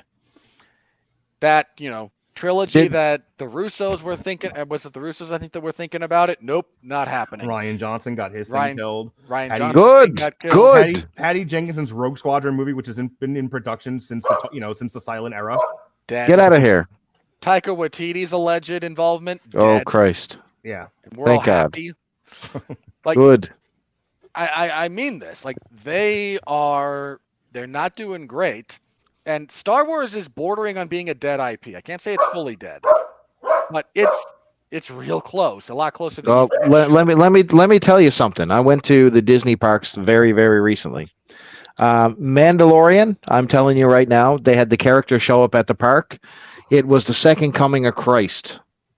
That's all they've got, though. Yeah. If you look at the entire Star Wars IP, all they have is that. And and as underneath that is Baby Yoda, which you may have been implying.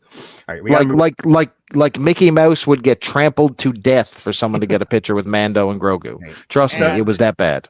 And now compounding this, again, your big relaunch for Marvel, for the MCU, right? Literally losing money. Yeah. It ain't good. But listen, if you can only fool the fans a number of times until they start to wear out. Well, If you go to a grocery store and you have a list and you can't get that list 4 or 5 times in a row, you're done. You're not going back to that store. And let me tell you something, all these projects that Marvel had on Disney Plus, people were tired of it. They weren't reacting all this phase 4 stuff. It wasn't the heroes that they were looking for. Where's my Steve Rogers? Black Widow's dead. Why is she back? It was more than that. It was like, you want Daredevil? Here's Daredevil. He's gonna do it was. He's going to do the Walk of Shame in the She-Hulk show, which didn't bother me, but I know it pissed a lot of people off. You want the Kingpin? Here's the Kingpin. He's going to get completely misused. In a Hawaiian shirt, we're going to ruin this character that everyone loved, and please pay attention to his indigenous daughter. Yeah, who's going to get her own show, which is now being delayed. Which the Echo's not going to happen. Mark, you and I talked about this when we did Multiverse of Madness, when we reviewed that. All I remember is what happened with Alexis at the end. Okay, but if you'll recall, we talked a little bit about there's a strain in that movie of writing that is just angry and bitter at the fans. Yeah. And which one? Multiverse of Madness? Yes. And that's the thing is, like, a lot of fans look, it's in She-Hulk. The villain is the fans. Like, She-Hulk actually makes fans of comic books the villain of her story. And that's the thing, like, it'd be one thing if Marvel fans had nowhere else to go for comic content. They do. They have The Boys. They have, any number of... Invincible. Invincible. They have any number of comic properties that were turned into television shows or streaming movies or whatever that were fantastic. Not all of them were winners, but, certainly Lock and Key was not. Right, Robert? But I am still so very... Look, if there's one blessing in my life recently, it's that when you chose to scale back, it was before Lock and Key Season 3. All right. Yep. So my point being is not every fan picked up, this sort of antipathy against the fans from the writer's room, but some of them did, and they told their friends, and everyone kind of went like, well, fuck you then. Like, you don't want us, we don't have to watch your stupid movies. And here's what really kills me about this, and this is again like a fan / online thing. To everyone out there, and I don't think I've ever been guilty of this one in particular, but what I'm about to express, but so you're all aware of this. The number of people who will do the "it's not made for you" when you complain about something, fair enough, then complain when no one goes to see it. Right. Like the cognitive dissonance, it's not made for you, shut up and watch it anyway. But that's my thing with like the Marvel's movies. It's like, I understand why they're doing it from a business standpoint, but there was no recognition of the fact that not enough people who weren't making the movie wanted those 3 characters in a major motion picture. None. Okay. And what 3 characters? What do you mean? Ms. Marvel, Photon, and Captain Marvel. Like, and not to get all conspiracy theory on this, but there's enough anecdotal evidence about the following to make me at least question it. Are you talking about the bought seats for Captain Marvel? Yeah, I am. Oh my God. Okay, guys. Hang on. No, look. Real deal, brother. Real deal. True stories. I'm not saying Captain Marvel would have been a failure without it. I'm not. It would have been successful. It was at the high point of the MCU. People thought they needed to see it to understand Endgame. Turns out, no, you didn't. Nope. I am not saying that the totality of its success is fake. I'm not. I am saying there's enough stuff out there to make me go, was it as successful as they said it was? That's my gripe. All right. And if it's not as successful as they said it was, oh boy. So Creed coming in at number 2 worldwide at 225, Scream 6 at 117, Pathan 112, Chevy, My Fluffy Friend, Tiki 90 million, Cocaine Bear, all hail your Cocaine Bear. Mark, can I twist the knife just a little bit? Sure. Cocaine Bear not beating a Russian-only movie of Chevy, My Fluffy Friend. It's currently beating Shazam though. And you know what? I hope it's not going to next week, but I hope. And it's currently beating the 25th anniversary of Titanic. So. All the movies not beating the 25th anniversary of Titanic. All right. We got Magic Mike, Knock at the Cabin. Rounding out your top 20 are Plane, Demon Slayer, Jesus Revolution, Missing, Asterisk, and Obelix. 65, yeesh. 80 for Brady. Oh, speaking Operation of Fortune. bombs, Asterix and Obelix. What? No, speaking of bombs, man, 80 for Brady. Oof. All right. Ouch. I don't even need to bring up the calendar. Shazam is one and done. Next weekend, this weekend coming up, it's going to be beaten by John Wick. And One then, would hope. Handle it. then Despite the fact that John Wick chapter, what are we on, 4, For is 3 hours long. So yeah, John Wick's going to be the #1 movie of the weekend, and we're done talking about Shazam. My question, the only question that really anyone cares about, is Dungeons and Dragons. This is going to be, I think, I think Mario was going to, which follows Dungeons and Dragons, I think was going to be the first movie to hit $1 billion. If something hits $1 billion this year, it's Mario. Right. Agreed. But I think Dungeons and Dragons is probably going to settle in the 700 millions. There's a Definitely. lot of buzz. There's a lot of positive buzz. This movie looks, this is fun for families. It's got a lot of things going in the right direction. I'm not saying you're wrong about that. I am saying, like, I question anything hitting 700 million anymore. I mean, It's a stretch, man. If an Ant-Man can't do it, I don't know. It's a stretch for D&D. You guys have no confidence in the upcoming Guardians of the Galaxy movie? Nope. I think hang on. I think Mario gets there for I think Mario's going to hit Mario higher comes first. before Yeah. Guardians. Guardians is May 5th, I think it is. Mario is in like 3 weeks. Well, you I said think, if any- I think Guardians might move into 600 territory. I think Guardians will be fine. There's enough goodwill for that franchise and those characters Okay. specifically. To help out Alexis, who maybe didn't understand me, Mario was the first movie that makes it to $1 billion. Guardians Okay, probably is the misunderstood you, second. I'm sorry. Yeah. Guardians is probably going to be the second. I don't think it Dungeons and does. Dragons makes it to $1 billion. No. But I think it rests in the 700 million somewhere. I You think that's Guardians will make $1 billion? I think so. James Gunn hasn't let us down yet. I think I it'll hope be a you're fun- right. I hope so. I think it'll be a very good movie. I think I'm going to cry when I watch it because I'm betting 2 characters die. My hunch. Oh boy. Some other movies coming out in But, April are Evil I Dead don't know. Rise. $1 billion's tough, man. It's just tough. So Evil Dead Rise comes out the I'm psyched. oh god comes out the 21st. 100% on Rotten Tomatoes. Yeah. And then Renfield is the week before that. So it goes Dungeons and Dragons, Mario, Renfield, The Evil Dead Rise, Big George Foreman, and then Guardians. In that, this is the last question, then we're gonna move on. You think besides Mario, because Mario comes out the 5th, the weekend of the 7th, and then it can easily be the #1 movie 2 weekends in a row against Renfield. Yeah. Oh yeah, It absolutely. might do 3 weeks because it has to then deal with Evil Dead Rise. I don't think Evil Dead Rise will be deadly, but a gross horror movie versus the icon of our age, Mario, that's a tough sell for me. Well, Mario. Family Go movies ahead. traditionally do better than Yeah. hard R horror films Right. solely Yep. on the grounds of it's gonna, wider audience can go see it. I do not see a family of 4 with little kids going to see Evil Dead Rises.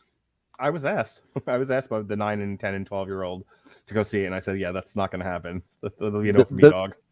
The biggest applause during Shazam: Fury of the Gods was the Mario trailer. Yeah, I think that Dude, 3 Mario. I honestly think a lot of people are underestimating that movie. I think that thing's going to hit big. Like I said, think so, too. I think because it has to deal with Renfield and then Evil Dead Rise, it repeats. Yeah. And then the I first hope movie so. that beats it, I mean, just because it's hard to do 4 weeks in a row unless you're Avatar, probably Big George Foreman, but maybe not. No. And then definitely Guardians. So Guardians for sure. So Mario might run the table until May 5th. That would be awesome. I mean, look, you want to see the George Foreman movie. You're kind of the only one. I wouldn't mind. I'd like to see it. I'm still excited for Renfield.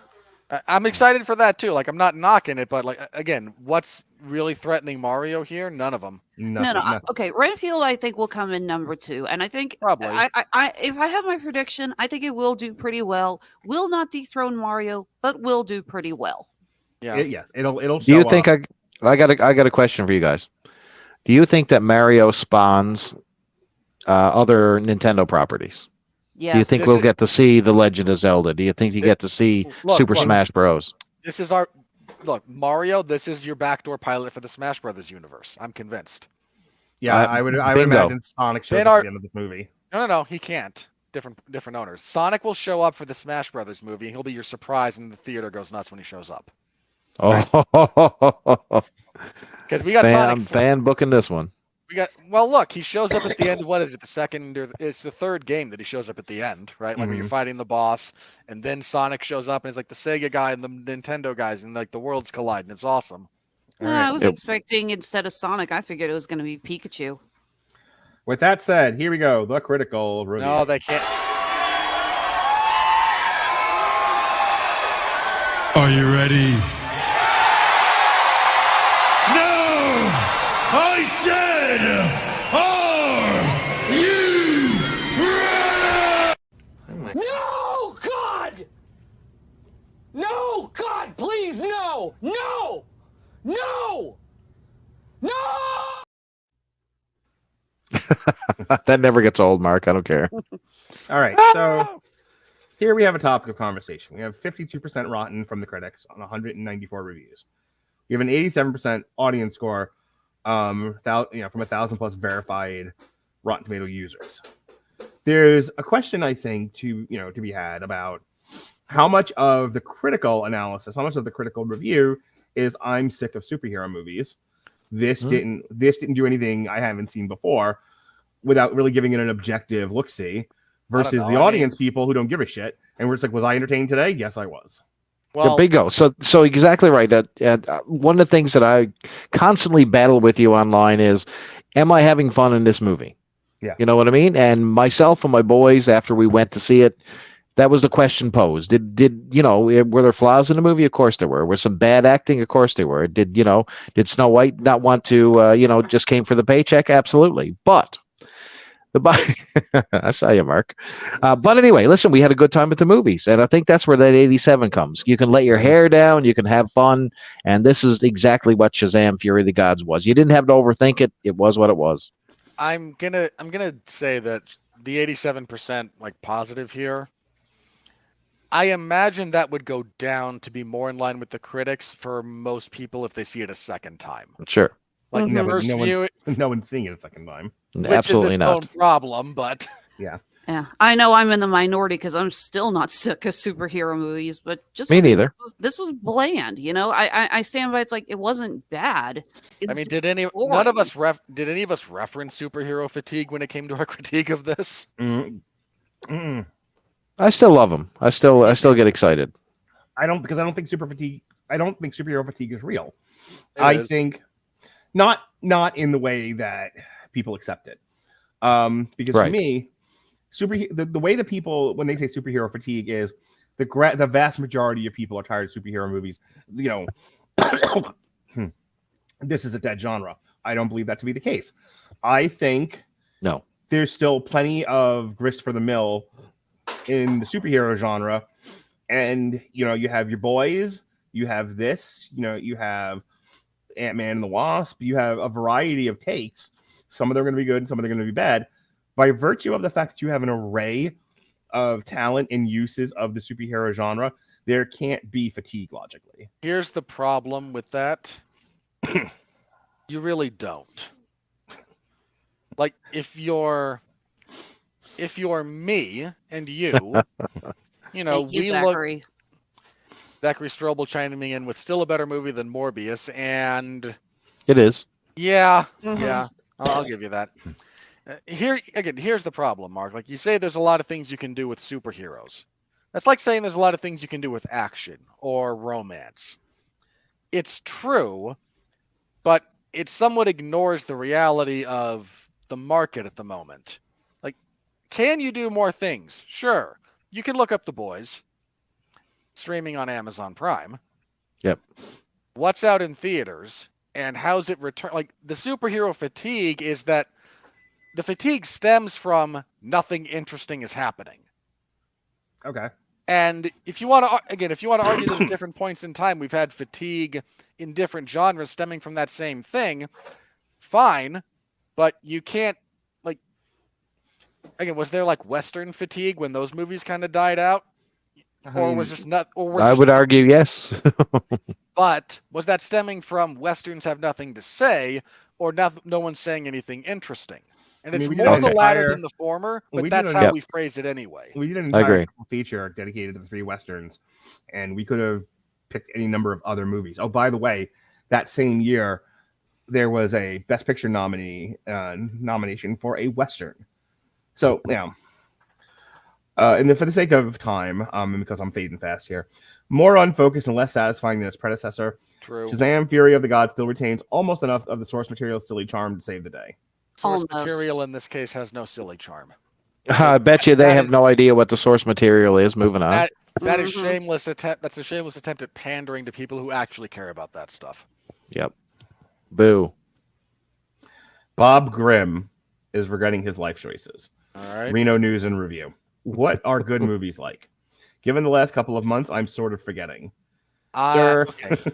Look, man, it's not that I don't feel your pain. I do. If you let that shouldn't color too much of this. Like, let it stand on its own. Like, sort your existential crisis out outside of your not existential. Sorry. Sort your crisis of career and entertainment value out away from your review of the movie. You really shouldn't try to juxtapose the two like that. And again, not a very good movie here, but James Berardinelli of Real Views, top critic. An undercooked casserole of cliched narrative elements, underdeveloped characters, juvenile humor, and a Deus Ex Machina cameo. not entirely wrong. Nope. Nope. Makes sense. Where's Alright. our boy? Where's our boy? I'm looking for one of Robert's ex-wives, future ex-wives. This is what we mostly did when we reviewed Scream 6, is that since we were kind of mediocre on the review, we just spent the Look whole who it time is. looking for our favorite people to insult. Load him up, Mark. Load him up. Hey, Kevin Carr, fat guy Mark. at the movies. So, Mark, I feel like you're going to throw a football at this guy's head while he's awkwardly talking with Snow White at some point in the future. Did Kevin Carr never ever respond to your Not even Mark, a little. no, Mark abandoned trying to do that after 1 week. Like, Mark, Kevin? I- Kevin, if you're listening, just show up. Be a man. Man up, Kevin Carr. Well, he was gone for a little while. We're convinced we ran him off of Rotten Tomatoes. he was reviewing the movies we weren't, is kind of how the long and the short of that, I think. Too derivative from previous superhero films and too goofy to present believable characters. The movie is lost in the crack between DC slates. Okay, so says I every don't- review.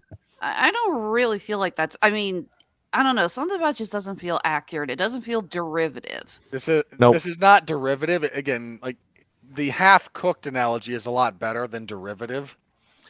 He's right though about it like falling between DC creative directions, and yeah, what are you gonna do? That definitely hurt it, no doubt about it. Like, people are probably thinking, why am I Why bothering with bother? this? But I think if you take a look at Black Adam, if you take a look at Shazam 2 and the upcoming Flash movie, they are literally using one of the Justice League. It's almost like a swan song for the current DCU, because you're saying goodbye to Henry Cavill in Black Adam. This time Wonder Woman gets her final shot. Next time it's going to be Ben Affleck over in Batman. So this is the last hurrah, like one at a time for our DC extended universe here. For the record, finally saw that trailer for The Flash. It was in front of this movie. Yep. What a mess.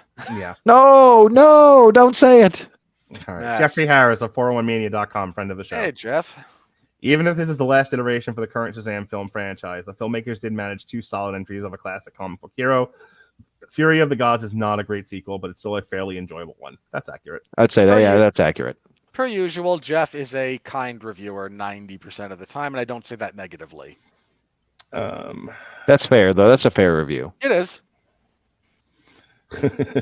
Johnny Oleksinski of the New York Post, former newspaper, top critic. Do we need to start a No, GoFundMe hang on, GoFundMe no, page no. for Helen Mirren?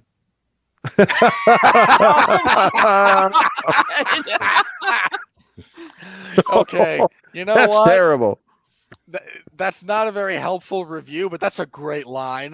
Like, I'll give you a thumbs up for that one. That's funny. Mhm.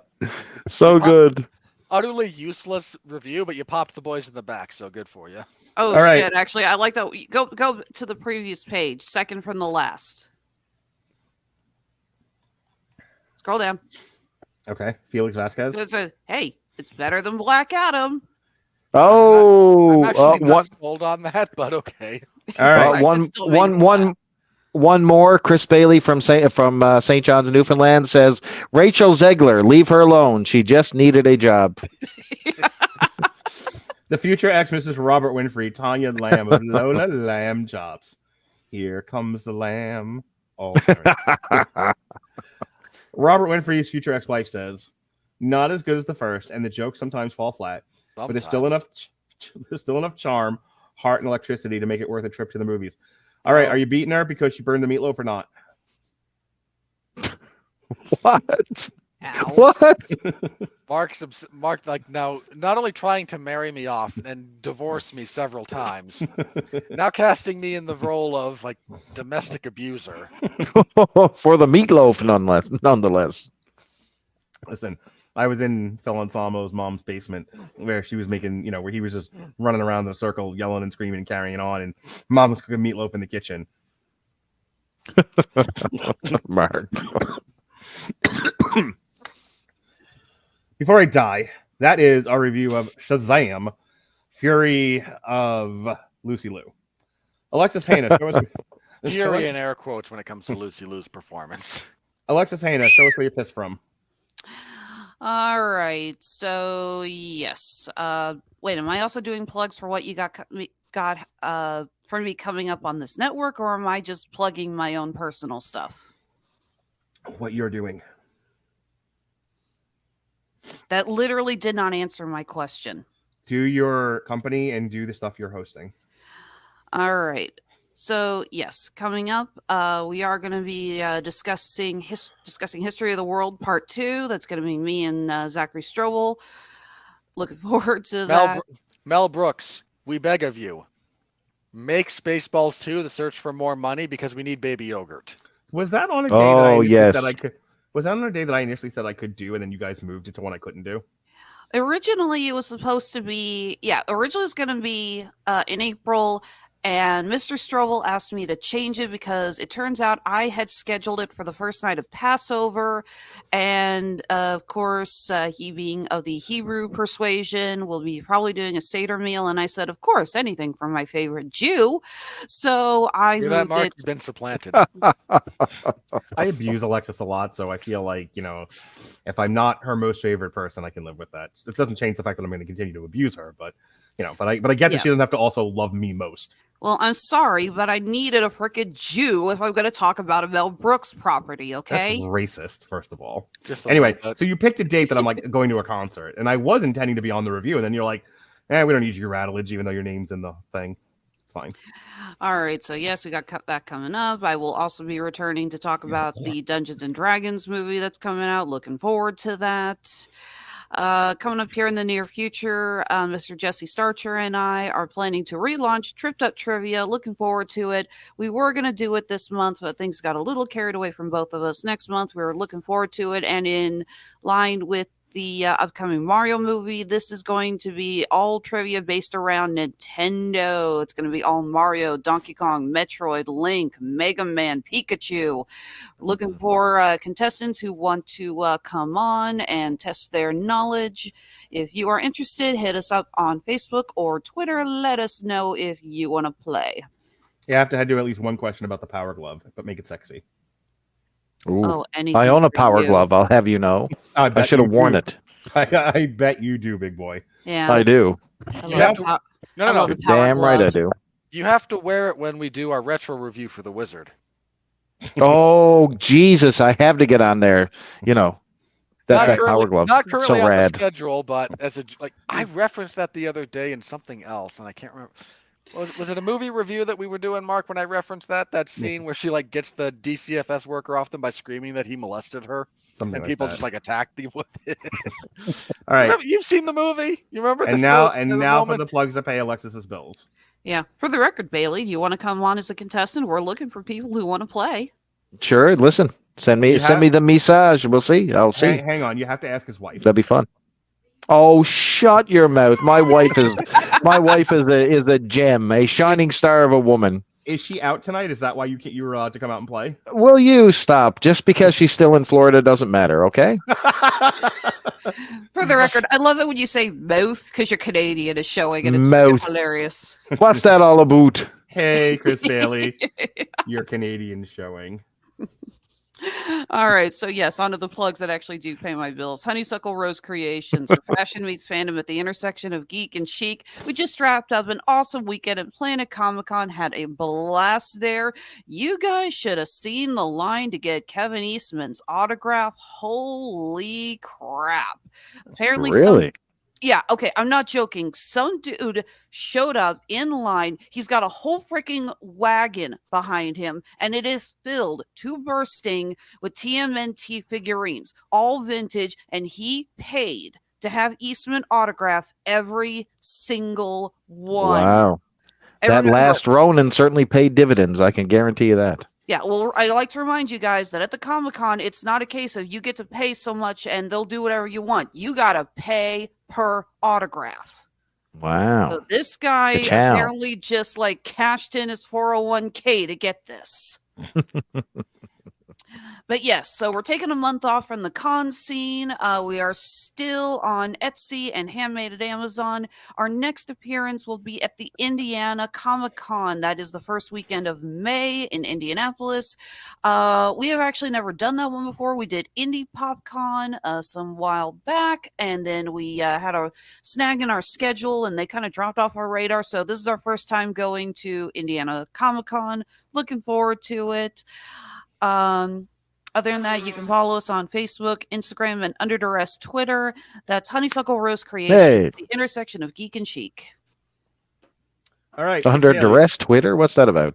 Well, now that you've cast aspersions on Mr. Musk's Twitter, I must come to his defense with me. You can find me over exclusively on the Twitter because that's where the cool people hang out that pay. I'm verified, okay, because I pay money. I'll have you know.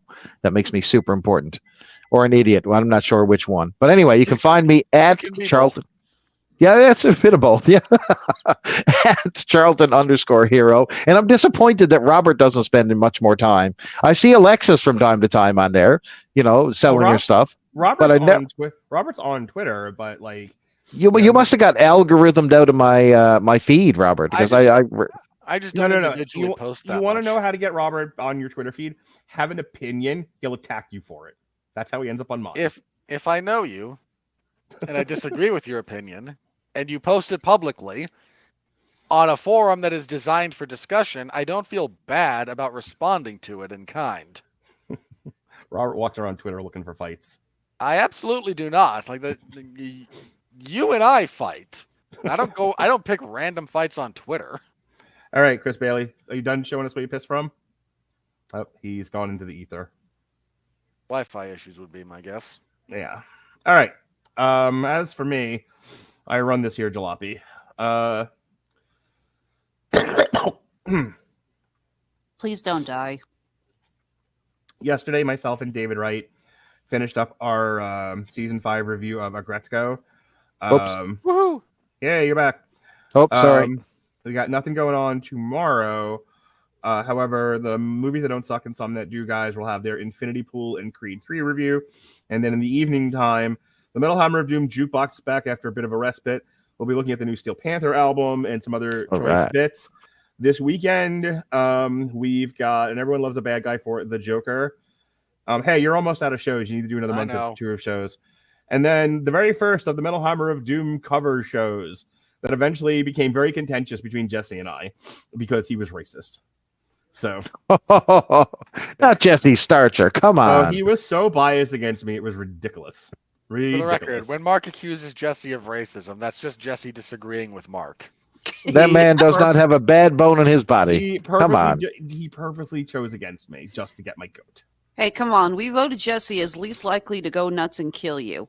Yes, he is. Listen, when I think of... No, you don't understand. You don't understand the relationship between Jesse and I. He is most likely to kill me. No. He might be most likely to hit you, but he's least likely to follow through with it. I'm telling you, you guys need to be a fly on the wall when we do our marathon like 2 to 3 hour source material recording sessions where I'm like a fucking bull in a china shop, and he is trying to calm me down and stay on topic, and I'm like, nope, must kick the china. So Oh, I've been on a few. I was on a couple of those. yeah. All right. That's all for me. Thanks. I'm driving. Robert Winfree, show us where you piss from. No, you have to pay for that. On our Radulich and Broadcasting Network OnlyFans page. Indeed. You know, Chris So- Bailey, you can get a dick rating from Robert Winfree. Just want No, you to know you that. can't. Oh, a rating. Yes. That's his role. And what's in the scale? What's the scale, Robert? Oh, there's no. We decided he was going to pre-record like 3, three I'll give ratings. you 10. I'll give you like 10 just generic. There'll be 10 options for like 30 to 40 seconds of me just And we just insulting you, ascribe. Yeah, we just ascribe. and any then just random one. randomly send them out. Yeah. Is there a money scale in there? No, I'm kidding. You pay. Look, you have to pay to be part of the OnlyFans, and then individual ratings will charge as well. I believe that's how that works. All right, Robert. Oh, that is worth paying money for. Yeah, sure. Again, we joke about that, but on occasion, Mark has been a bit more serious. Like, I need to make some kind of money off of this endeavor, so why not exploit our bodies? I haven't paid my credit card for like 3 months. Please, someone make money with their body. You got people living there, self-eat pics. I keep telling you. Did you charge up to $400 Marvel coats? Is that your thing? Trying to get the ladies and some of the guys. All right, go, Robert. I want to go to bed. All right, because Mark wants to go to bed. We mentioned the upcoming schedule for Damn You Hollywood. I will be a part of all of those. As the MCU's Bleeding Edge chimes in with Mark Rockville. Goddamn right. So I will be a part of all the upcoming Damn You Hollywoods unless something weird happens. Everyone loves a bad guy stuff. I need to, in the next week or so, I should be able to find time to get some of those set up because, I mean, no one cares, but I'll do it anyway because it makes Mark happy. You can find me covering MMA and professional wrestling over at 411mania.com. I cover AEW's Dark Elevation on Mondays, WWE SmackDown on Friday, and if MLW gets off of Tuesday, I'll be covering them again. But at the moment, they're on Tuesday, and that doesn't work for me, so Jeremy Thomas covers it. And UFC events on Saturdays. This last Saturday was UFC 286. The UFC had an event in London. It featured a relevant main event, Leon Edwards defending the title against Kamaru Usman, and a really good co-main event because Justin Gaethje fought, and Justin Gaethje is can't miss appointment viewing for fight fans. My full report is again in the MMA Zone of 411mania.com. If you want a more in-depth review of it, as well as what I thought about it and news related to the event after the fact, I host the 411 Ground and Pound MMA podcast that records Sundays and then goes live usually either late Sunday or Monday morning, depending on where you are in the world. This week was a review of UFC 286 and a preview of UFC on ESPN 43, which comes your way this Saturday, headlined by a really good bantamweight fight between Marlon Vera and Corey Sandhagen, and I'm very much looking forward to that one. So tune in if you want my thoughts and picks on any and all of that. And yeah, next week, more fun will be had back here on Damn You Hollywood. Yep. Real quick programming note. We will be reviewing John Wick on Monday because Tuesday I will be at Skid Row, Chris Bailey, and Buck Cherry. Oh, I crap. love the cocaine. Mama, can you wait? And then on Wednesday, Oh yeah, but okay, but that's where that's the venue. But who's the acts? and then on Wednesday I'm going to see Ella Vidi. So I can only work Monday and Thursday next week. So that's what's going on there. All right, folks. Thank you for joining us here on Damn You Hollywood. For Alexis Hejna, for Newfoundland's favorite son, Chris Bailey. Second favorite. How do you do? And for Robert Winfree of 401mania.com, I'm very ill. Be well, be safe, and behave.